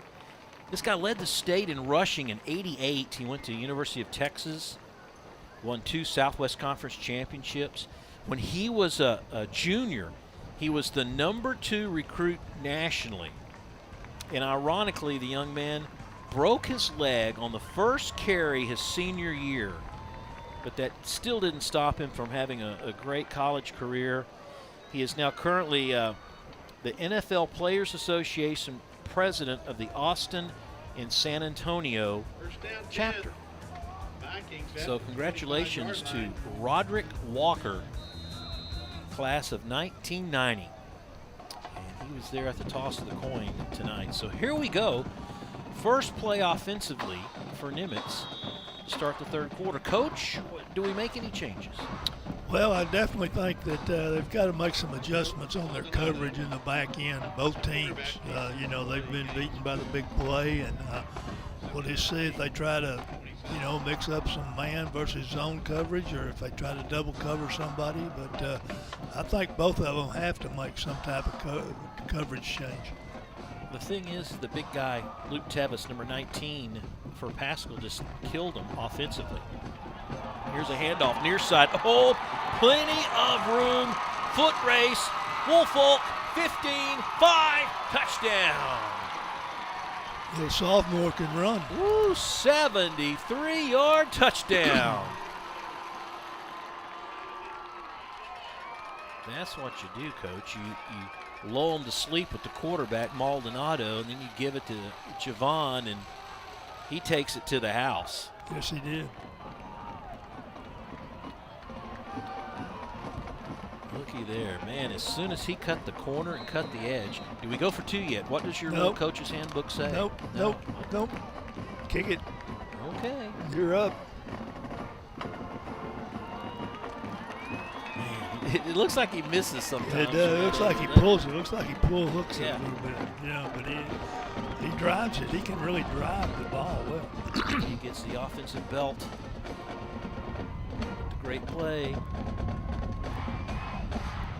So Woolfolk getting congratulations from Hernandez. Those 2 big playmakers right there. And man, that did not take long. This has definitely been a game of big plays. Hey, look, they've taken my advice. Yes, they And have. they've made the scoreboard screen all white in the dark end of the field. Here it is again. Look right there. Got a good block there on the edge. Yeah, he did. And then right now it's nothing but a foot race. And he had the edge. I don't think there's any way Rose was going to be able to catch him. Right there's the block. And it was the block on Ferry, number 10, that sprung him. And he had just enough real estate to go down the sideline untouched. Now don't forget, last week, Woolfolk had 119 yards rushing and a touchdown. He's already had a couple tonight. Yeah, it's been an impressive performance by the sophomore. Yeah. I like the idea of the white light from the scoreboard. I mean, you got to get all the light you can out there, right? It's all right. So we see that Irving Nimitz just tweaked it a bit. They just said, okay, key on a quarterback, we're going to give it to somebody else. Now, will Nimitz defensively do anything different to guard Tevis, number 19? There's Coach Small there. Looks a little perplexed. think I'm missing a guy. No, all 11 are out there. 4 guys up front. Simmons playing defensive end. Right now, what really had me perplexed is got on the bottom of your screen here, number 17, 6'1" Clark. And he's going up against a 5'7" sophomore. I thought they would try to exploit the bottom of the screen. But it's really the tight end, just to the top of the offensive line. Number 19, keep your eye on that young man. There he is, trying to do a crossing pattern. Rush is on. Somehow Thomas evades 4 tackles. How is that possible? 5 tackles. Got a flag. Well, we couldn't go 1 minute without a flag.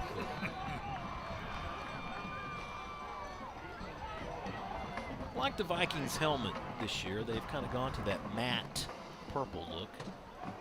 You're looking at Paschal there. Sean Thomas, sophomore. He's had a pretty good couple of weeks in that backfield.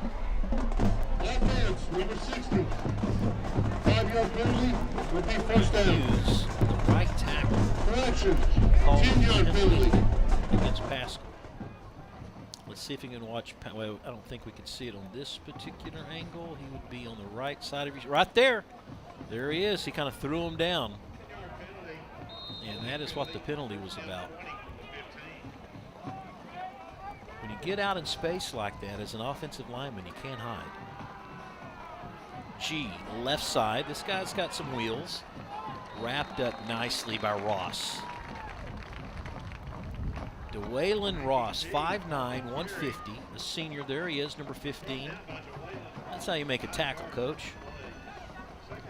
You know, you're talking about those offensive linemen. When they get out in space, they're so accustomed to using their hands inside, which is legal. It's not illegal. It is legal inside. But like you said, when they get out in space and they start using those hands, it's very easily you get caught.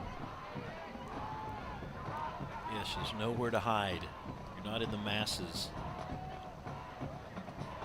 Well, this is Kinnemer. Davenport, Davenport. And the little jet sweep. Schlotzhauer, number 3, read it. Seems like the Vikings, for the most part, are very well prepared on what they face as a defense against this Paschal offense. I think so. I think they're well prepared. I think they've executed well. And like I said, you eliminate one big play, not only one play, but, you know, just neither team has really driven the football down the field, but they've had big plays to enable the score. Yeah, we haven't seen like a 10-play drive or anything. No. 2 up top. They've got that receiver, Tevis, split to the top of your screen. And it looks like they're going to throw in his direction, and it's incomplete. 2 guys in on coverage. And I bet that's not exactly how those 2 receivers are supposed to run a route. There were 2 Paschal players in the same area. I bet somebody ran the wrong route or misread the coverage, but they still ran the wrong route. I think that helped. It ended up you had 2 Viking defenders on Tevis. Ball was not particularly thrown well. And the 3rd punt offered up by the Wildcats. Just a line drive over the head of the up back, and we'll take a nice Wildcat bounce. And we'll die at the 25-yard line. District standings after a week of play. One team in the city has already played 2 games, and that is MacArthur. So here's the overall cut, if you will. Highland Park, Lake Highlands, Pierce. Then you've got the Irving schools, and then MacArthur, who dropped one last night. They lost to Bell 16-6. Or, yeah, 16-3. I'm sorry, 16-3. Although they had 16 first downs, more yards total, but they committed 6 turnovers. 3 interceptions and 3 fumbles, and we'll have MacArthur next week against these Nimitz Vikings. That's something Coach Nicholas will have to address is the turnover bug. That's like 8 turnovers in 2 weeks for those Cardinals. Turnovers are a big nemesis for a football team. They start mounting up, and it's a nightmare. That and penalties, that can kill a drive and everything else in between. They go back to Woolfolk again. And I see what they're doing. They're trying to keep Paschal honest here a little bit. They're trying to say, hey, don't just key on number 7, our quarterback. We have other weapons as well. 3 yards to the And just like that, because we haven't had as many penalties, we're down to the 8-minute mark of the third quarter. Well, I applaud both of these coaches for just going forward with the light issue. Maldonado wrapped up right at the line of scrimmage on the edge. I believe they'll punt it this time. Oh, got to. Mariscal, the senior, the strong safety, number 5, one of the 2 right there to key on the quarterback. Yeah, you can't turn it over this deep. 4th down and a couple. Now, don't forget, Maldonado is also the punter, and he ran with one in the first half. He did, and he did a great job of getting the first down. The moon is out again tonight.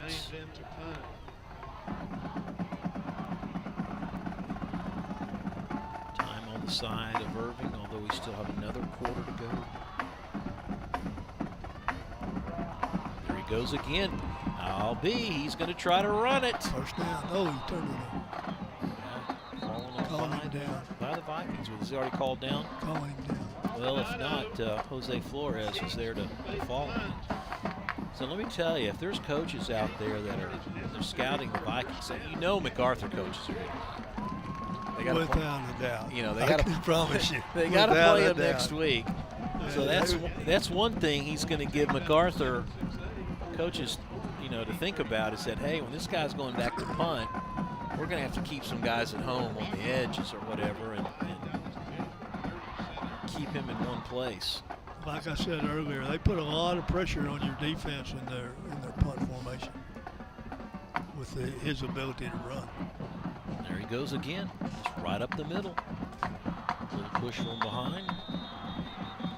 Everything's legal. I've been impressed with him tonight. He's a good football player.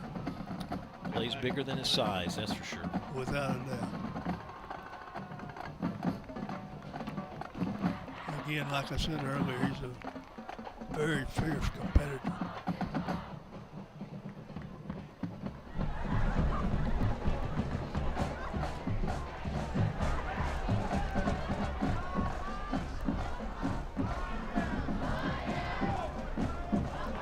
Personal foul, face mask, the call against the Panthers. Football moves down to the Paschal 43-yard line, first down 10. So you saw the face mask. Gives the Vikings another first down. Maldonado just, did he look before he caught the ball? Nicholas Kennedy, 13. Found a nice little zone there. He's like a slot back. He might have looked up before the ball hit his hands. And that stops the clock at 6:13. 2nd down and 10. A rare first down toss. But you see what I mean about spreading things out, Coach. 2 guys to the top. Another one to the, there's 3 out of the 11 players right there that spread out, and Woolfolk, who averted one tackle, cannot get past that second line of defense. Jordan Garcia, number 11, the senior. The 2 linebackers and play another one of those like 4-2-5. Yep. Third down 11.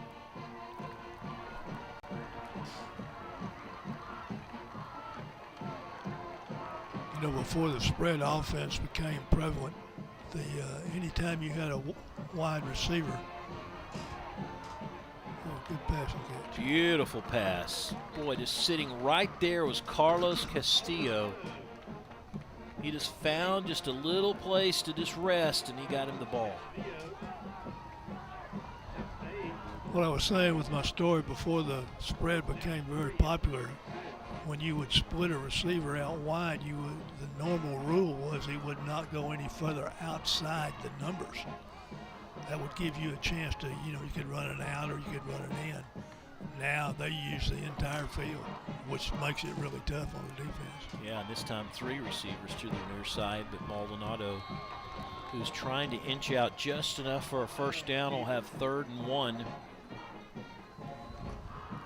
Less than 5 minutes to go in the ball game. Maldonado says, I got the first down. Some players coming in and out. I don't know what's going on with Paschal. Well, okay, they said he didn't get the first down.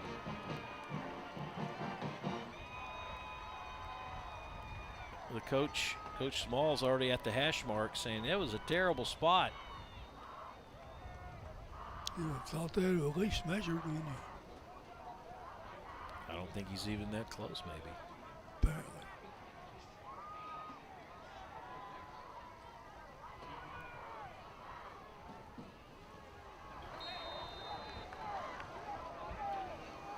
So what was the longest drive for Nimitz in this half? And look at there, that A little double cover. double coverage. Good adjustment. Yep. Incomplete pass. And they had both Ross on him. It looked like Pena, number 9, who's a linebacker, had fallen back into the coverage a little bit. And that's what we were asking ourselves at halftime. Would the Viking defense make some sort of adjustments to shut down the Thomas to Tevis combination? 2nd down. This is Iscure. Over the 40, maybe the 42. So now we got a 3rd down and about, 4 to go, and they're in a quick huddle. Thomas again to number 7. Gets chopped down pretty hard there from behind. He gets the first down. Mundy Hill, number 22, on a 2 in on the tackle. And they were just running Isaac for a while to give G a rest. As he goes to the sideline, and it's a fresh set of downs. 47-yard line of the Wildcats. Kinnemere split to the top along with Clark, and they have 2 more to the bottom along with G. G's at the very, very bottom. You see there, their wide receiver, their running back. And he waits, and then they go, and they do complete it this time to Tevis. Did you notice they did have 2 on him, but I did. he's just such a big target to throw to. They're getting help out of their linebackers this half versus what they were trying to do this first half. So if you drop a linebacker, does that mean you run more? Well, that takes away the threat of the blitz.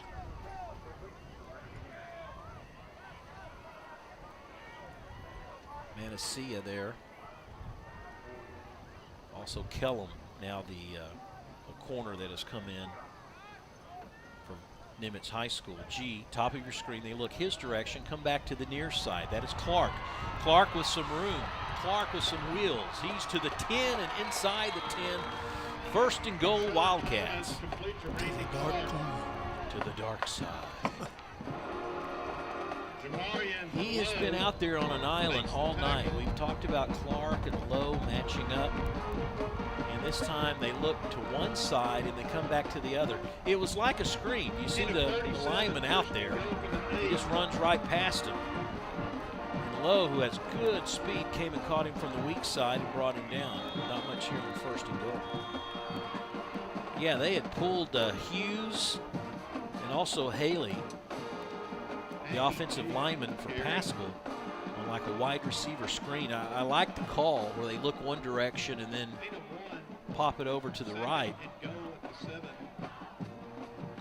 This might be last one to score, wins this one at this rate. 2nd and goal. Let's see if it's going to be Thomas or number 27's call. Low snap, it's Thomas. Thomas has nowhere to go, and there's a flag. We may have a illegal block against Paschal. Thomas and the quarterback kick brought by Carlos Castillo. Flag on the play. That was a quarterback keeper from the get-go, and there's holding.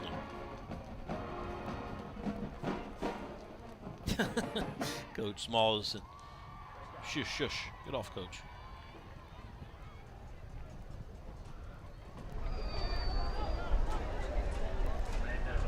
The batteries on his wireless mic's probably dead by Against now. Paschal, it is declined.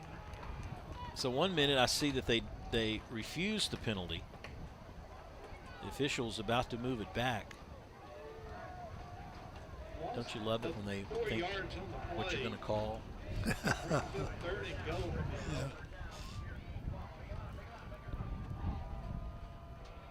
Clock stopped at 2:17, and now Wally is given the okay to start it again. 2 at the top, Clark's here at the bottom. Where's Tevis? That's the guy in the middle. Touchdown! That's number 23, Kinnemer, Austin Kimmener, 5'8", 205 pounds, and that time Thomas, he seemed like he checked off 2 or 3 times before he found his guy. He did. He showed a lot of poise and hanging in the pocket, and he came back across. He looked outside first, then came back across the middle. It's a good throw, good catch. Yeah. They seemed to really flood the zone with receivers. It wasn't like they just sent 2 guys out.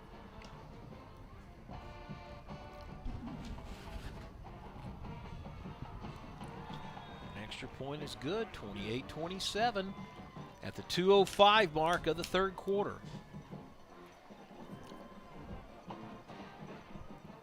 There it is. Once again, ground level.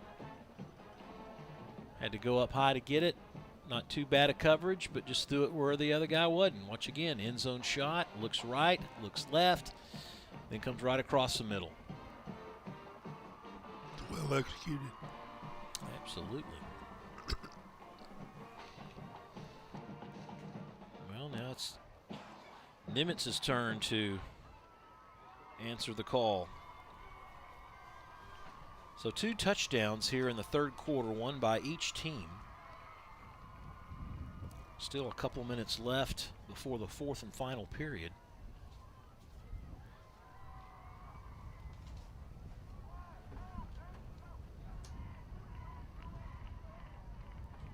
Next week, it's Nimitz and MacArthur. Coach Small looking on, thinking about what could we have done differently. There's our schedule for the rest of the year. We have MacArthur back-to-back. They will have a homecoming game on the 29th against Pierce out of Richardson, the Mustangs. Then we got Nimitz and Irving, and that'll be a crosstown rivalry, always fun, followed by another crosstown rivalry in October. And then the season is finished off when Richardson comes to town against Irving High School. Will it be just another pooch kick? Hey, this is the first time he's kicked away tonight, Coach. Yes, it is. Good kick. Yep, filled it at the 5, straight up the middle. A little running room. Not bad at all. Picked Good. up by Englert. Good field position. Yep. Start the drive. Kickoff. So they have 1:57 to go. They returned it out of the darkness. Penalty flag on the play. I guess it would be too difficult every time to like turn it around, like it always go toward the light. That would probably take up some time, huh? Officials would have to mark it and just Yeah. right. Yeah. I mean, you do it anytime there's a change of quarter, right? Yes, that's exactly the way you do it. So this lighting reminds me of a story from back in the 60s. And in Grand Prairie, before segregation, Offsides on the kickoff. Paschal. on the kickoff, that'll move at 5. In Grand Prairie, there was Grand Prairie High, and then there was Dalworth. That was the African-American section of Grand Prairie. And so they had their own football team. That's where Charlie Taylor played, the great Charlie Taylor, wide receiver of the Washington Redskins.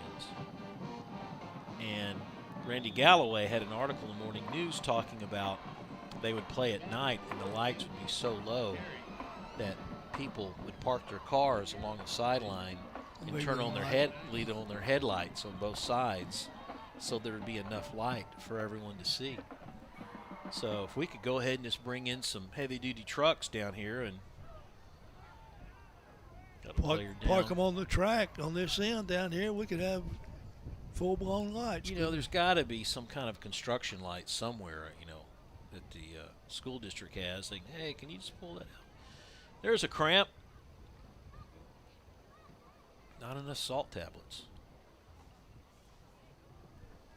The top 10 in the state is pretty heavily represented by Dallas-Fort Worth schools. Duncanville, DeSoto 1-2, North Shore 3, Aledo and Guyer 4 and 5, Atascocita, or is that Serta? Atascocita. That's a new, relatively new school down in the Houston area at 6.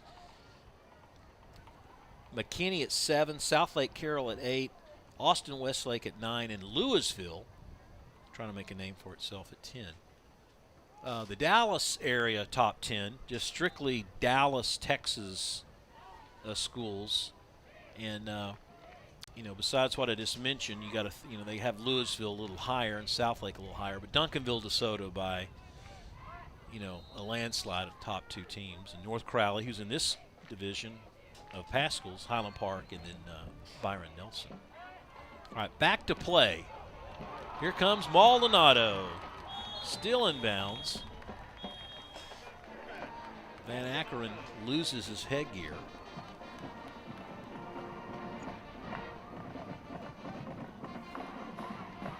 But that's good enough for a first down. $1:27 to go here in the third quarter.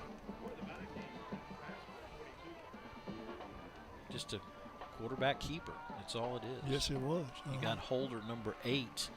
Kind of stayed back as a blocker. And Maldonado looks left and right, and there's nowhere to go. Pretty good team defense. Rose was there. Garcia was there. Both pretty much had their eyeballs on the quarterback. And, I mean, really, if you're the defensive coordinator for Paschal, you might want to have that guy that's called the spy or whatever, and his job is just nothing but keeping his eye on number 7 for Nimitz. Awesome play.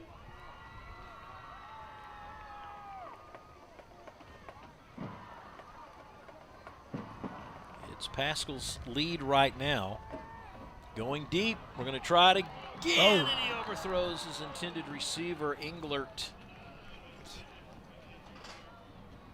Englert running just a fly pattern down the sideline. One of the few missed passes tonight by Maldonado. Does he get a lot of pressure? We haven't seen a lot of pressure on him tonight, right? This, like that. So just close. Inches. Yeah. But see, that brings up 4th down. They're gonna, no, is it 3rd down? Third down. 3rd and 11. No backs. Yeah, I'm thinking 2-down territory. He's got some room. The pocket collapses a little bit. He dances right, left. One guy usually is not going to take him down. He's just so shifty, Coach. He's pretty impressive, isn't he? Yeah. Pretty impressive. That should be the last play of the third quarter. And Nimitz will have a little decision to make because it'll be 4th down. Well, let's hold everything. Now, we can't have a play without a flag. Can we? Up. There's the moon. Up. Well, that's going to make their decision easier, isn't it? Right. Yeah, that's a 15-yard penalty. They'll have to punt the ball. I say have to punt. They don't have to do anything, Coach. They will get in a punt formation. Let's put it that way. I think that's a long way to go.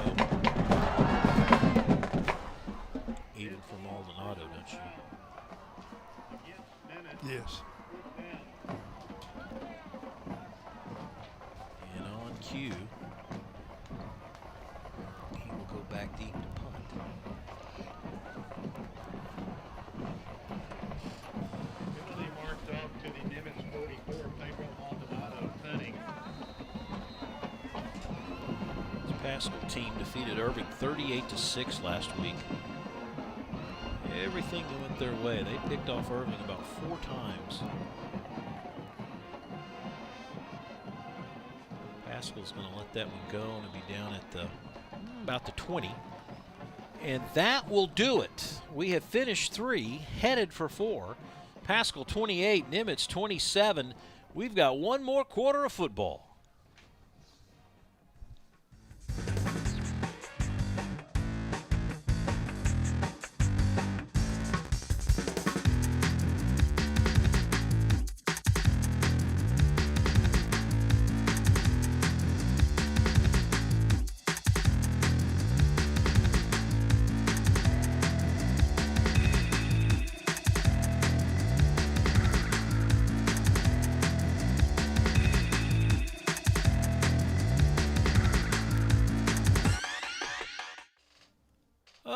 There's a beautiful shot of the moon overhead at the Joy and Ralph Ellis Stadium in Irving, Texas. Nimitz in their homecoming game against Paschal down by just 1 point. And the quarterback has it picked off at a touchdown. Right place, right time. It's the man we've been calling all night, Schlotschauer. Hold everything though. We've got a penalty flag. Well, the Vikings are not celebrating. Let's wait to see what the officials say. Thomas flushed out of the pocket, made an errant throw. Schlotschauer was there. Schlotschauer, who's played just an amazing game at linebacker, picked it off. Ran it into the end zone for the touchdown for Nimitz, but I believe, let's see if the flag will go against Nimitz. The officials are over there talking to Killo, the head coach of Paschal. Personal foul, horse collar. Now, did that negate the interception? Yeah, you have to figure it out. First the foul, first collar, defense. 15-yard penalty for the previous foul.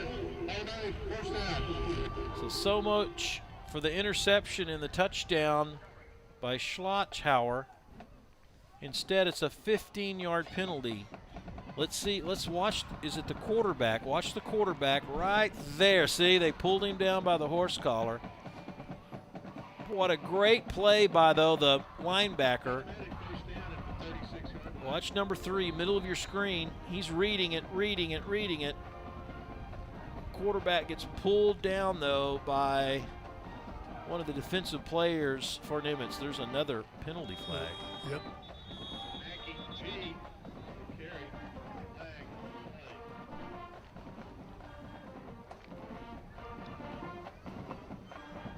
This time it's going to go back against Paschal. Well, Coach, not one of the more cleaner games we've seen. It really hasn't been. Now, But what's say- wrong is wrong. We've had a good time with it. But It has been a good. It has been a big Entertaining play game, yeah. Entertaining game. Good point. Yeah. But it seems like the penalties have come in bunches. I mean, a lot of them at one time, so to speak. yeah, every time. Almost Yeah. every other play. Second down and a long way to go. Here comes the blitz. Here comes the rush. How does Thomas get out of that? Finally, just too many Vikings to put the stop on Jashawn Thomas, a sophomore. This guy comes up a little limp. Now Van Akkeren, who's also a defensive player, that's his backup. If he can't go, then the senior comes out, and that would be a major blow to this offense. Yeah, he has definitely been the leader of the offense tonight for Paschal. Although G has had some very good runs, but quarterback has certainly been the leader of their offense.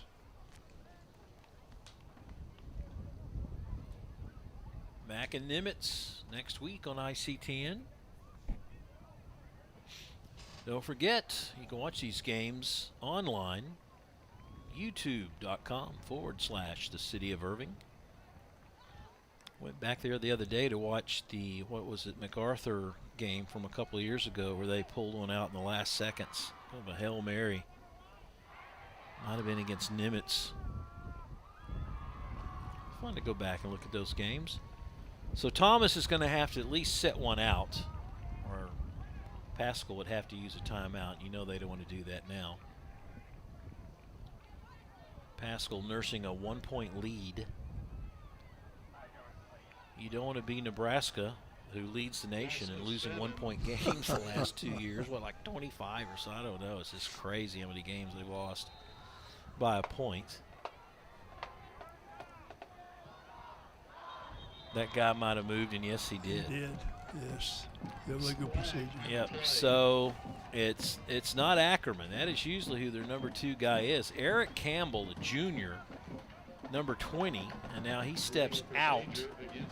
So since they ran a play, I guess we can bring Thomas back in without using a timeout. 32.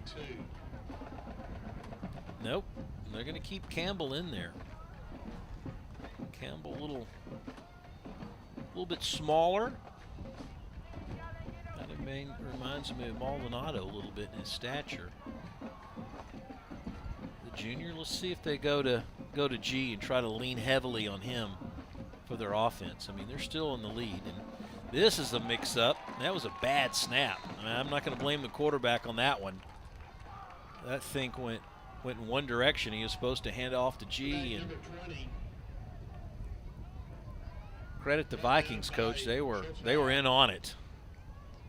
They did a good job of putting pressure on him right there. Yet once again, Schlotzhauer, number 3. This guy's had a great game. He really has. 6'1", 217, a senior. So now it's 3rd and 30. And now they have Van Akkeren, number 8, who's usually the backup quarterback. Now they have him at backup. They're going to be conservative. Another low snap. He goes right. As long as Nimitz doesn't do anything silly, then Paschal's going to have to punt the football. So that was a nice little stand. Unfortunately for Paschal, they had to lose their quarterback in the process for that to take place. And I don't know, I didn't look close enough to see if they had to change centers as well, but Coach, those last couple exchanges were not very clean. They certainly weren't, and that's the first time it's happened tonight. So I'm like you, I was wondering if they had a new center.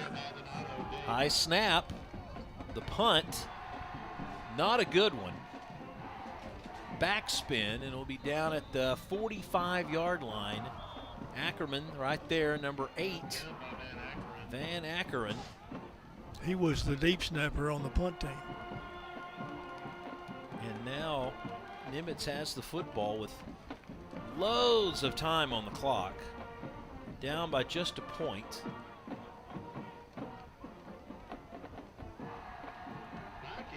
No need to get in any kind of hurry. No, this would be a good time to eat up a lot of time on the clock, punch one in. Yeah, if the longest drive of the night is 44 yards, so be it. I think the main interest is on the sideline of Paschal, whether or not Thomas is going to come back into the ball game or not. High school kids are so resilient, though, Coach. They really are. You got to give them credit for that. Well, timeout. Nimitz. Personnel issues. Someone wasn't in the right place. And that leaves Nimitz with only one timeout. Or make that 2 timeouts in the ball game. You may need those. So the Vikings, this is their 2nd game of the season. And they lost to Colleyville Heritage. And just like that, because of the way the district is, Coach, you only get 2 non-district games to fine-tune everything, and then boom, you're there. You're right in the middle of it. Right in the fray. MacArthur, Richardson, Pierce, Lake Highlands, always good. Irving, Highland Park, always good. Jesuit, pretty much always good. And then Berkner. I mean, if you look, you usually see Lake Highlands, Highland Park, Jesuit. So it's almost like you're playing for 4th place. I agree. Just to, make that playoff spot. Make the playoffs and go from there. Well, that's the way it's come down to the last 2 years. The 4th spot was, that's what you were playing for. Nobody in the backfield. Paschal blitzing, and because of that, Pedro can almost go to the house. He is knocked out of bounds. 2 penalty flags, and I believe it's going to be a clip or something against perhaps the Vikings at the 17-yard line. Maybe dark down there, but the officials don't miss a thing, do they? They can still see, can't they? Yeah. Say you can run, but you can't hide. Although he's pointing in both directions. Nope. Illegal use of hands. Blocking it Back. Yeah. So Maldonado, once he escaped that 5-man rush, that really opened up a path for him to pick up big yardage. And that was like a 25-yard gain. But part of that's going to come back because of the block in the back.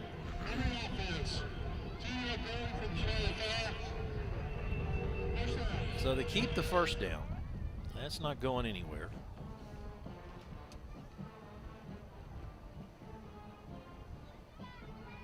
Well, it just takes up time, Coach. It takes up time. The run counts for 18 yards. First down 10 at the 26. Clock rolls. Yeah, no stopping after penalties.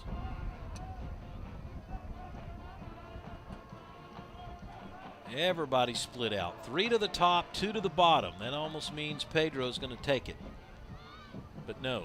Quick toss inside to Hernandez. Hernandez escapes. 10, 5. He ran out of bounds. Right? Did he do that on purpose? He did. He did do that on purpose. Why? I don't get it. I don't either with this much time left in the game. With a lesser amount of time, I can understand. But Pass to Hernandez. I mean, did he think he was? I don't know. To the 1 yard Now, if it's line, like first 30 and seconds goal. to go in the game, I agree. he looks, and then he just kind of, he saw it. Well, we get a touchdown anyway. Maybe he's saving it for Maldonado. I have no idea. Now, Maldonado, what's he doing? He's got the ball. He's coming down. He's fired up. He's going to get the game ball. So I don't know. We're having fun now. Yep. Whoop, whoop, whoop, whoop, whoop. This will be interesting. No way I've ever seen this before. I haven't seen it either. I don't get it, but I don't know what's going on.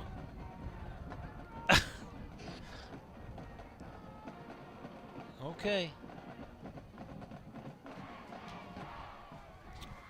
We've got some holy gulliness going on, Coach. Yes, we do. The last 20 seconds I have not I'm so experienced confused. before. Yes. Right? Are you confused as Yes, I am? I am. See, they could call a personal foul against that. Him leaving the stadium. No, yes. It's not the pro. It's not the No, NFL where you can no. celebrate. This is high school ball. That's the darndest thing I've ever seen, Coach.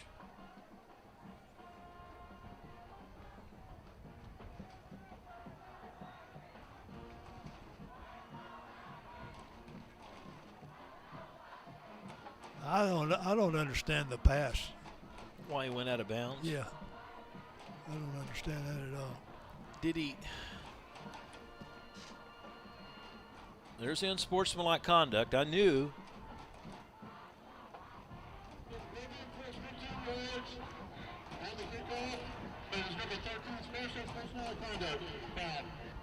So yeah, that's a no-brainer. No-brainer. I knew they would do that. Right. And then there's the touchdown. Do you think that Hernandez went out of bounds just so he could pick up the ball and score? And give it to somebody? I don't know. I don't either. Extra point is good.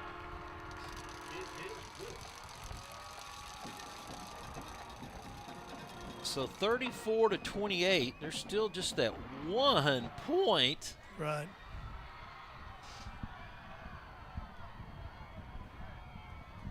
And now see they've got to kick They're 15 gonna have- yards back. They're going to have good field position Yeah. regardless.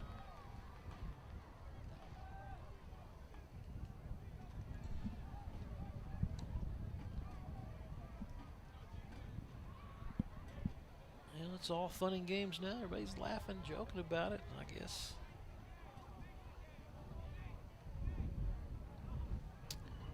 Well, for me, I think it's whether or not Thomas comes out at quarterback.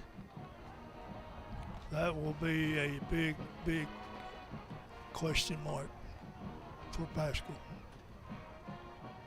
If he does, they have a chance. If he doesn't, Yeah, they're lost without him at They're- quarterback. We saw what they happened. have a just those- big, they have a big hill to climb if he doesn't come out. Yeah, they could be at the 50 easy after this kick. Osorio kicking off from the 25-yard line after the penalty. We've seen a lot of things tonight, Coach. Yes, we have. Go back to your quote earlier. It has been a very entertaining game. Absolutely. All right, Mr. Osorio, you going to try to put all you can into this one? I would think that he would.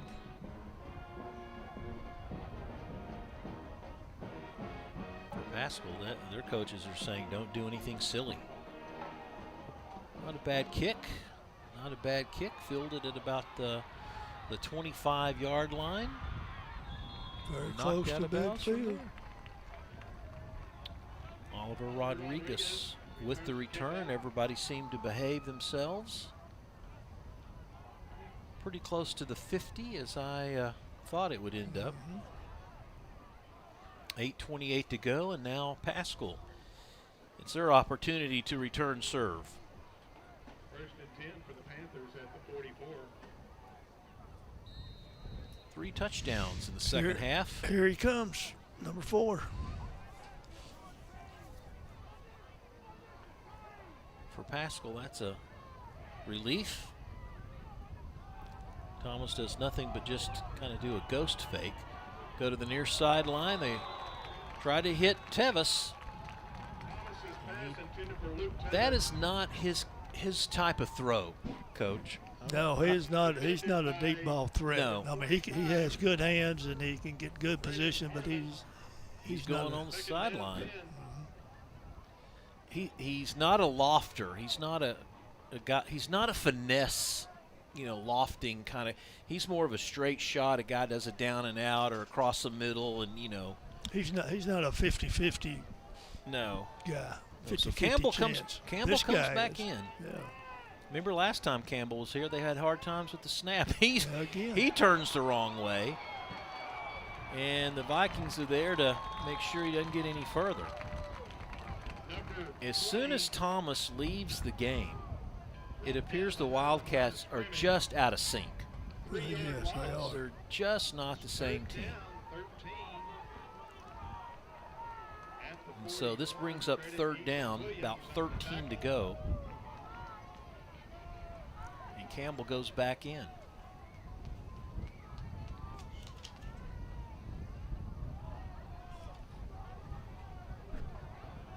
We have not seen Campbell throw the football. In fact, the young man has been running for his life almost every down.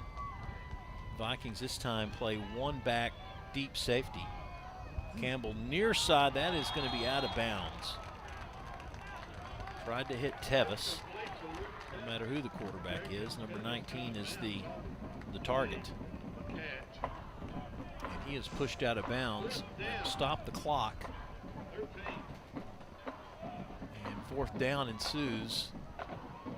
To me, it seems like there's just too much time on the clock to think to even go for it. I would think so at this point. Yeah, I think if you're that, Paschal. yeah. Whoa! You only needed 1 foot, right? Yep. We see that again, guys. Just the very last, unless he that 1 foot touched out of bounds first. That would have been nice to see that again. They're going to have to punt it, and there's a whistle and a timeout called, I believe, by Paschal. Let's ask the guys in the truck if we can see that same shot again and slow it down. He gets a foot in bounds. It's whether or not that other up.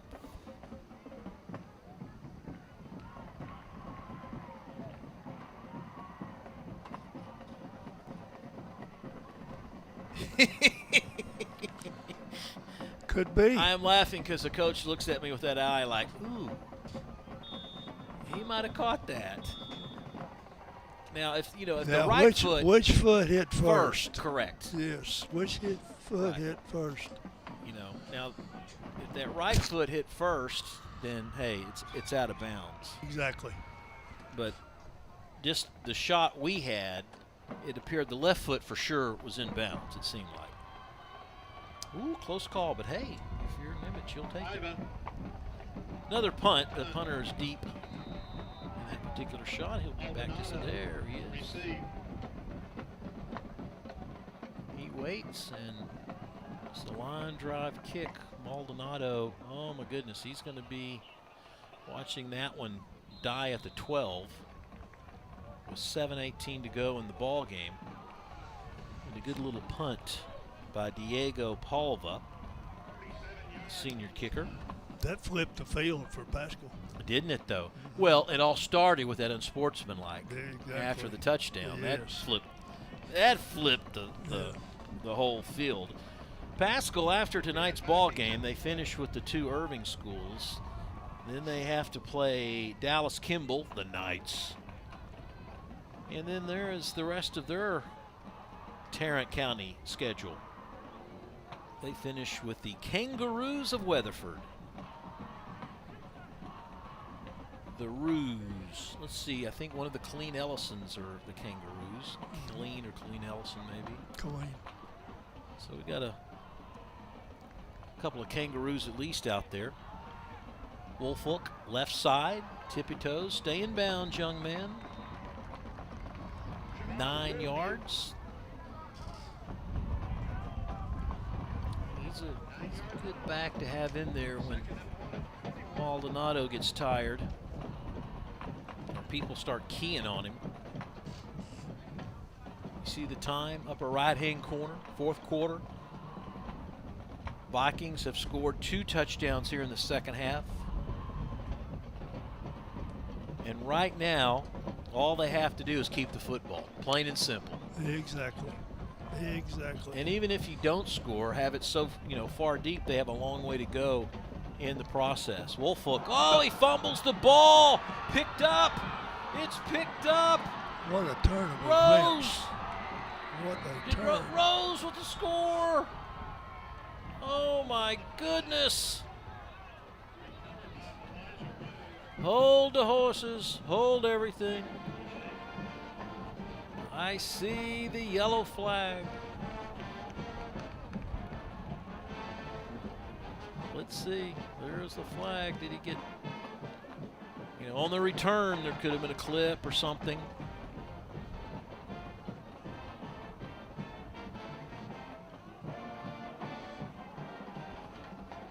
Paschal defense is already like, hey, we got the ball. We're going to the sideline.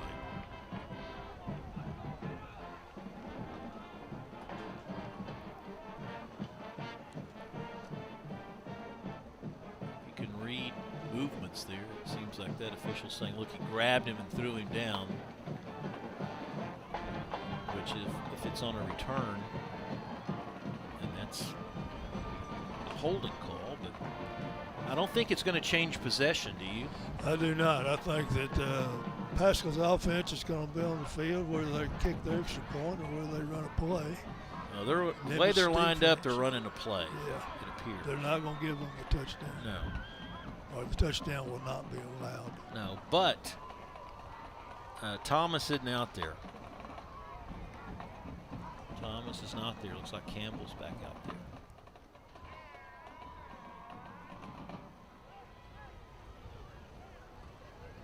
After the interception, first and 5. on Nimitz, number 66. Well, that's a touchdown if it was after the interception, right? That's a touchdown there. Yes, it is. Yes, it is. 22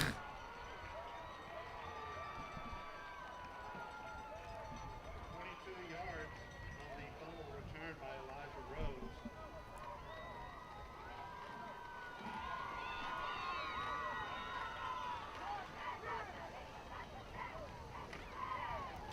Again, strange events have happened tonight in this ball game. Is it Halloween? Full moon. 89 for the Ooh. extra point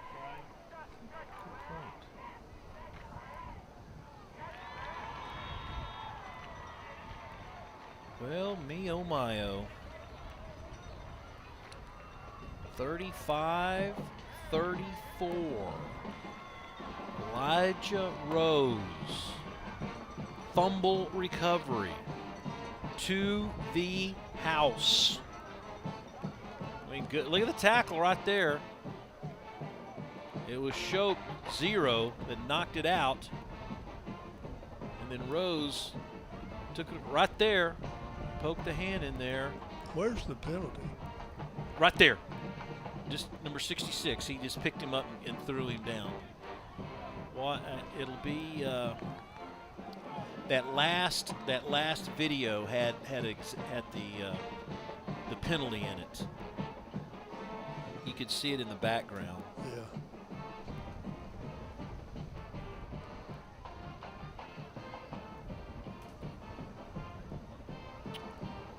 Let's see, 2 minutes and 2 minutes and 11 seconds. We've had a Maldonado touchdown where he runs into the stands, and then we have this play. Watch again, Coach, kind of in the, watch 66. Let's see. There's 66. See him in the middle of your screen, and then he just throws him down like that. That's why they called the penalty.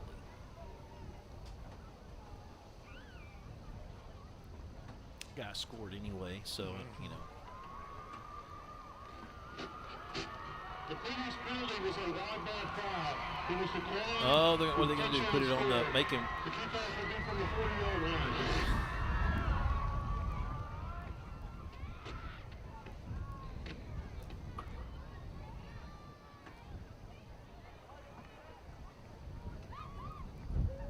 You don't think these refs are getting paid per flag? Though, Oh do you? my goodness. They have had, not only have they thrown a lot of flags, they've had to make a lot of decisions.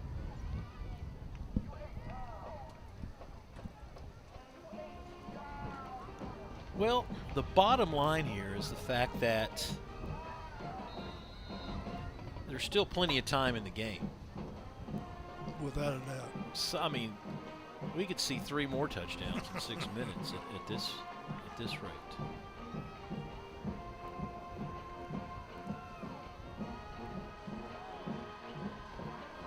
And they've gone back to the pooch. I don't understand that. I'm not questioning why they're doing it. I just don't understand. Right. Because the kid has a good leg. He can drive the ball. Hernandez calls the fair catch. And we go back to square one.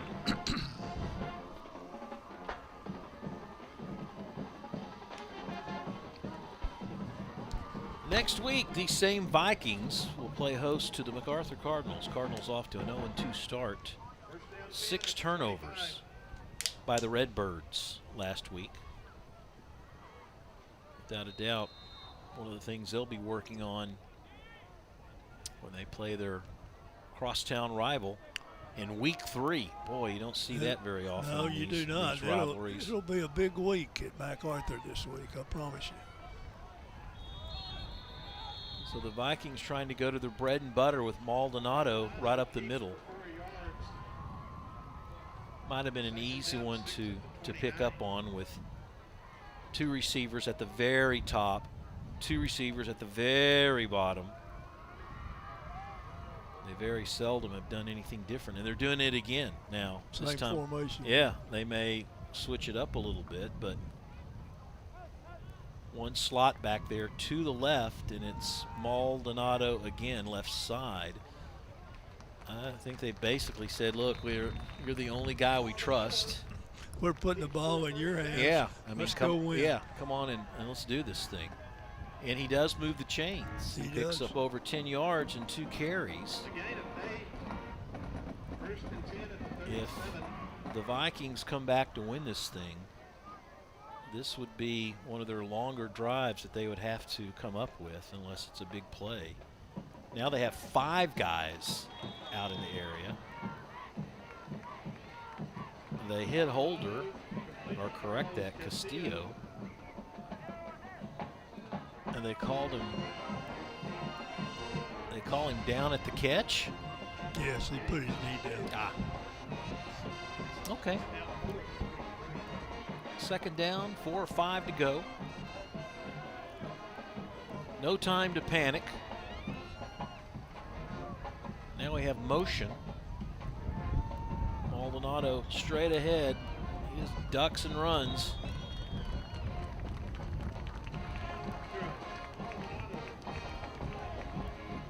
He's sore the next day. He's a tough little kid. Mm-hmm. Gain of 4, 1st and 10 at the 47. That moves the chains, or does it not? It did. First down. So another first down. He's doing what they want him to do. Here we go with the guy in motion, Castillo, and mistakes abound. Procedure. Nothing kills a drive, Coach. Like the yellow hanky on the ground. Especially a pre-snap penalty. Mm-hmm. Those are.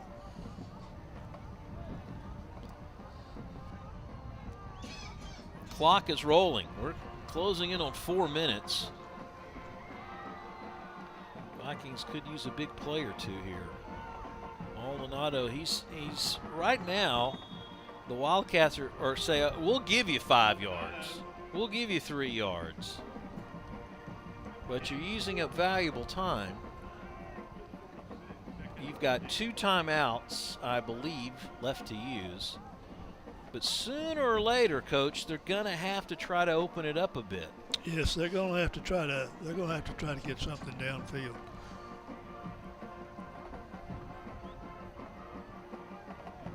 It's a 2nd down and 11. And they need that 3rd down to be somewhat manageable.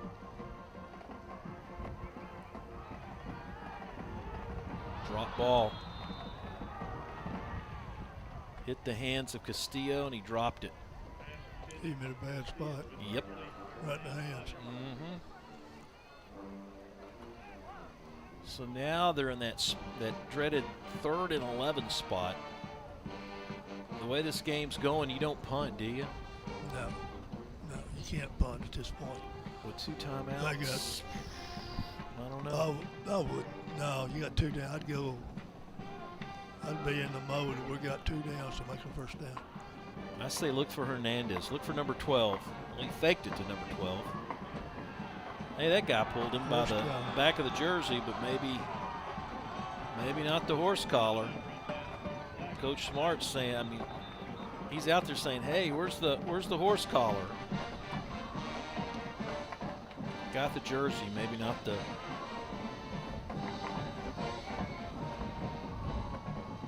Well, they called something against Paschal, didn't they? Yes, they did.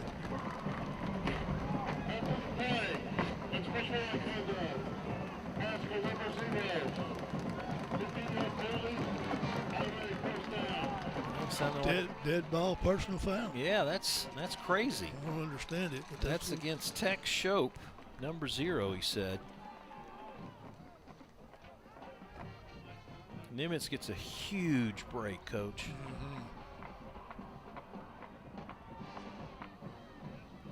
A fresh set of downs as the clock rolls, closing in on 3 minutes to go. Nimitz changing up the formations just so slightly with the running backs, but Paschal is not fooled at all. Dylan Williams, 6'2", 225, number 55, along with Jordan Garcia, number 11, both in the backfield. He had nowhere to go. I think both those linebackers have their eyes on only the quarterback. Yeah. Seven's got a huge target on his back. If he didn't have one already, with the way this game is being played, 4 guys to the top of the screen. Maldonado, plenty of time. Going across the middle, trying to hit his favorite target, Hernandez. Had single coverage, 1-on-1. Rose was all over him. I mean, that's the guy you need to go to. The thing about doing it, though, now you leave yourself a 3rd down and 10. 2:14 to go. Yeah, and it's definitely, they're 4 downs every time. Oh, totally. Yeah.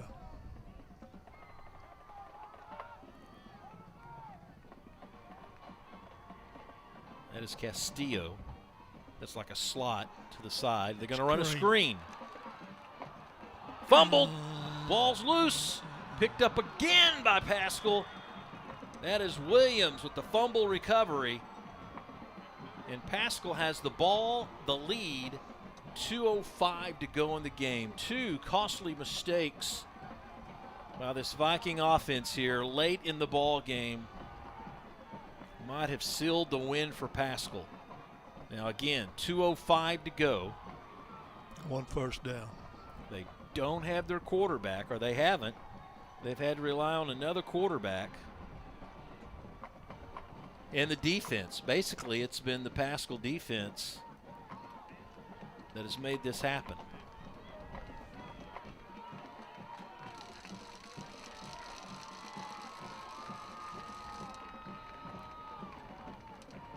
Thomas is not there.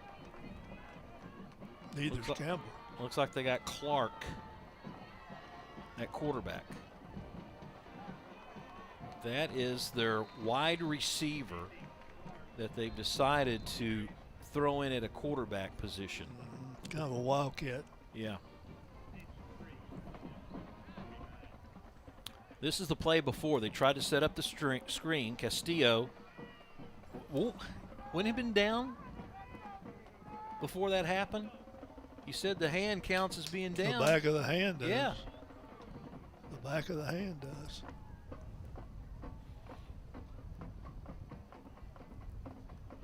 And the ground can't cause a fumble. That's right. Right? Guys, can we see that again? Just a little slower, same thing. Has the ball, he slips. See? He's down. Right. That's not a fumble. No, it's not. According to the rule. Right. Yeah, he's down.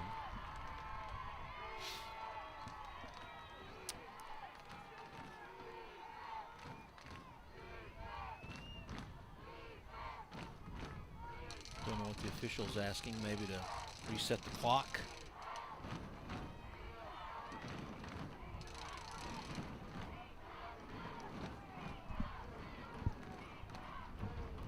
.203 or something like that. Well, Wally, if your eyes is as bad as mine, I couldn't see what the guy said.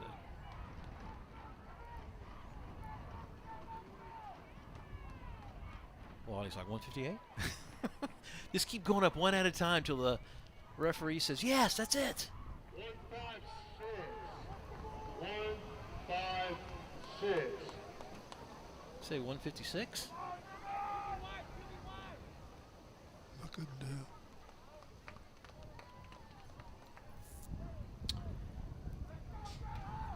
I guess. Here you go. Yep. So Nimitz has only one timeout left, Coach. Clark to the right, just going to keep it.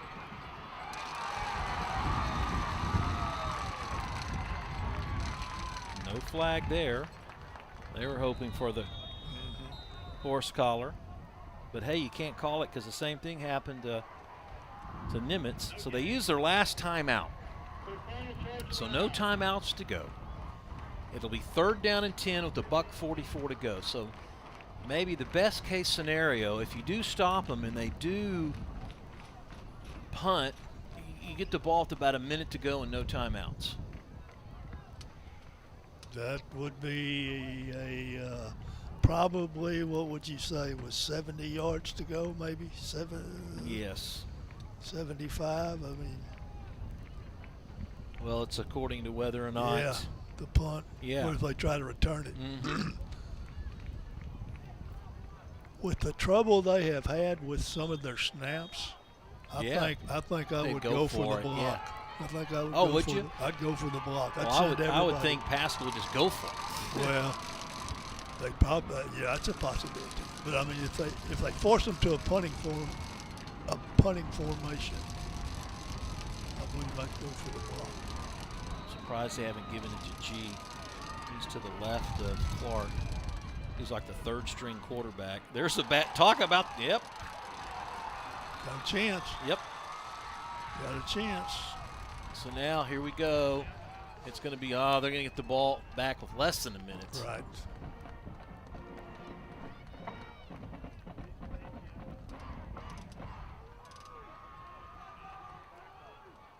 Loss of 5. 4th down, 15. Let the clock run down to A second on the play clock. Yeah, 1 or 2 seconds. Call timeout.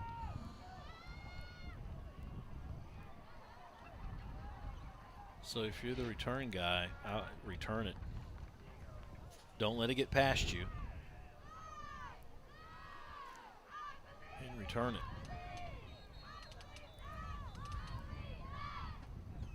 56 seconds to go.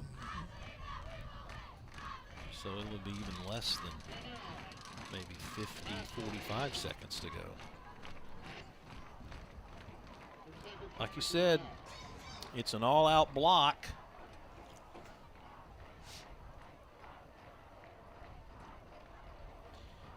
It's been a really good night, though, for Maldonado and Christopher Hernandez for Nimitz. They need that little bit of magic here to finish this game out. I mean, they started the game with just a pretty pass and catch and put him on the board. And when he needs number 12, he answers the call. There he is again. Just dropped it right in the old breadbasket. Got the old championship belt there. Here's another one that took him down to about the 1. It should have been a touchdown. This is the perplexing one. Yep, to and for me. some reason he goes out of bounds, and then Maldonado says, "Okay, I'm gonna set it up for my buddy Maldonado," and he gets a touchdown. So a good night for that combination. But meanwhile, back on the field, here's that punt. Are they coming after him? They are. Now it's got to be fielded, which it is. And they get the ball at the 38 or so. They got 37, 50 38. seconds. 50 seconds to go. And no timeouts. I would definitely have some type of 2-deep coverage. Oh, you think? Surely they will, but they haven't shown it yet. Well, right now they have Lopez playing center field, Yeah. number 1. Yeah, they're playing There soft, you go. Yeah. like an umbrella. They're playing all 5 guys. Rose, Mariskill, Lopez. Everyone playing about 15 to 20 yards back, so give them the underneath stuff. Got a trick play up your sleeve? Will they fall for it? He's got to go out of bounds. He gets the first, so it stops the clock. Everybody hustles.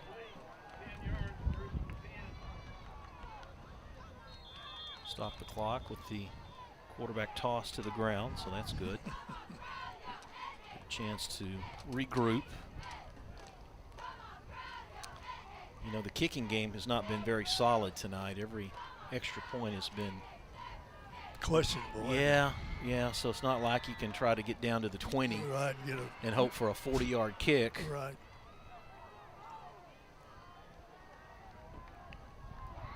It's pretty much you need that miracle play. Maldonado, 2 guys on him. Somehow he keeps his balance, and now he's down.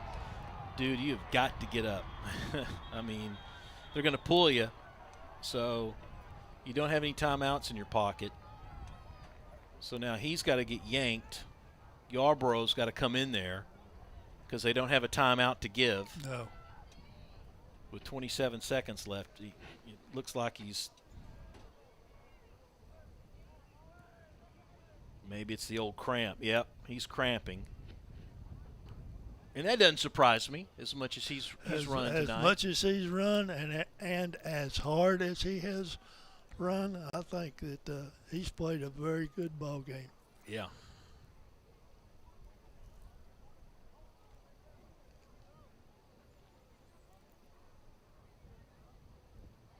You know, both teams have fought hard through the entire game. Hadn't been it's a little sloppy as far as turnovers and penalties, but other than that, they've played well, played hard, executed several times. Nimitz lost 37-7 to Paschal last year, despite over 200 yards rushing. They might have those same numbers this year.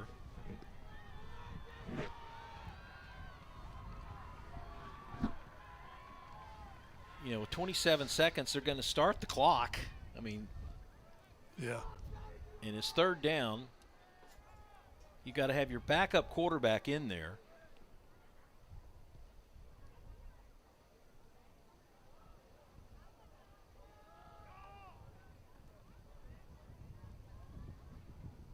I mean, I don't think it's anything serious.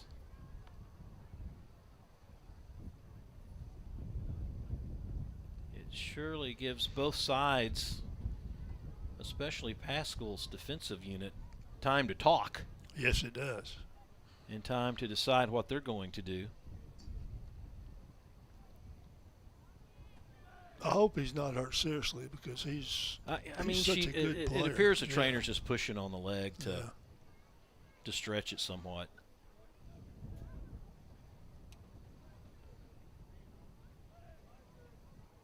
I mean, ironically, it only kind of makes sense the type of night we've had that It has been a strange evening. it has. That it's From, kind of from the lights to the penalties to the big plays to the turnovers, to crazy plays, to running out of bounds early, to running up in the stands. mm-hmm.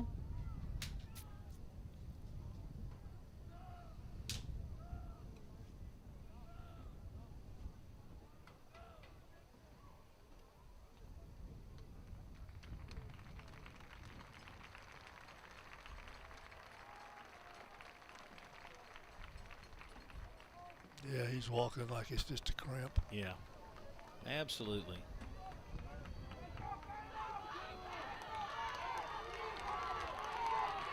Well, you're the backup quarterback. Kind of a precarious position. I'm telling you. No timeouts. Nope. That's Yarborough. 53 yards from the pay dirt. Ironically, the coach told me before the game, he says, I have no problem putting him in.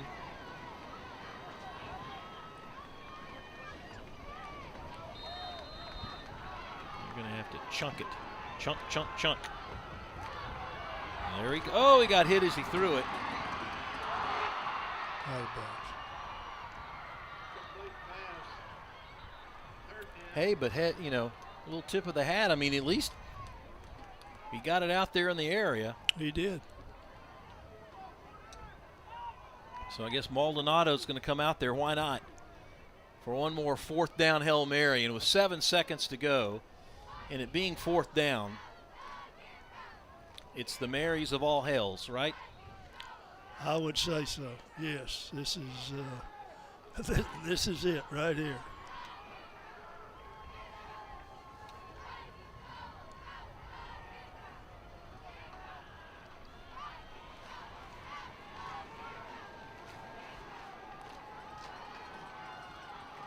Here we go. Delay of game. My goodness. Play game. Offense. 5-yard penalty. Complete first down.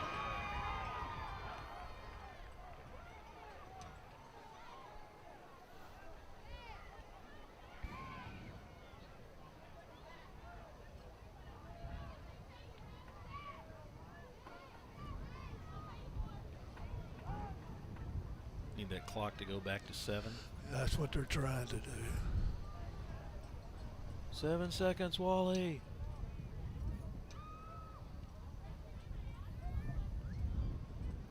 Wally's like, I'm just learning the clock.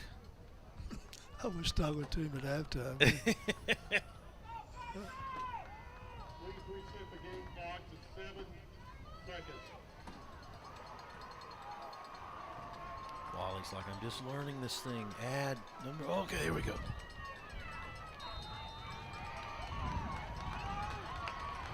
So it's 4th down, barring a penalty.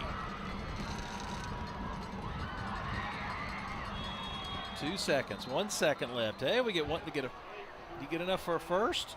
No, I don't think you got enough. No, he didn't. Ball changes. That's hands. it. Yep.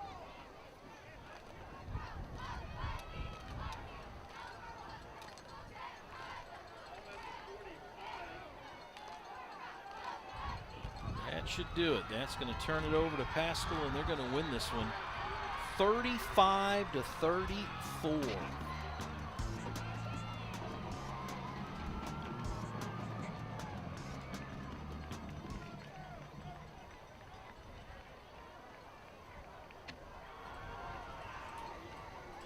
Take a knee and call it a night.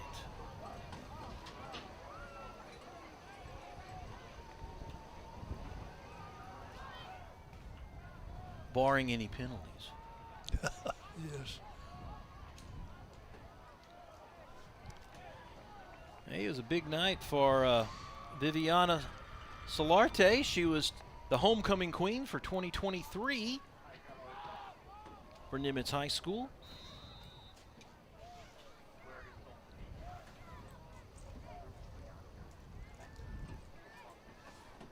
There's the knee. And that, my friends, is the ball game. A fun one. Wasn't pretty, wasn't clean, but it was fun. 35-34. When we come back, we'll show you some second half highlights and put a capper on this one. Stay with us.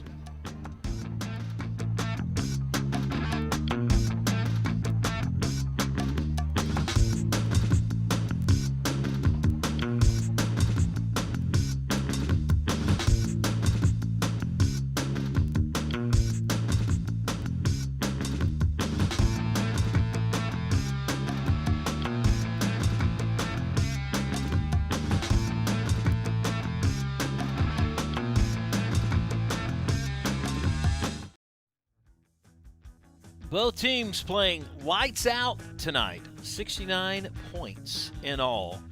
What a fun game. Second half, Nimitz was down after the half, but they come back and they hit the scoreboard very quickly thanks to an explosive run here by number 2, Woolfolk. 73-yard touchdown at the 11:13 mark of the second half. I mean, we just got the second half started, and he goes the distance. They're on top. They fell behind by a point, and they come right back and take the lead, 34-28 on a Maldonado run. But then the wheels just came off, and it was a Woolfolk fumble. Elijah Rose picks it up, gives them the lead, 35-34, that they would never relinquish. Now, there was another fumble, too, right here. Castillo coming out. His hand looked like it's down, but it was a fumble, they said, and it was just one of many, many mistakes, really, by both teams. A lot of penalties, costly turnovers, just some sloppy play, but you put the sloppy play in with some explosive plays, and you get a really fun, interesting game, and that's what we had tonight, Coach.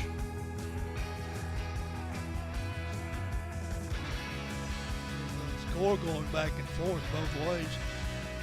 I think, the coaches of both teams found out a lot about their team. The good thing about that is how they battled.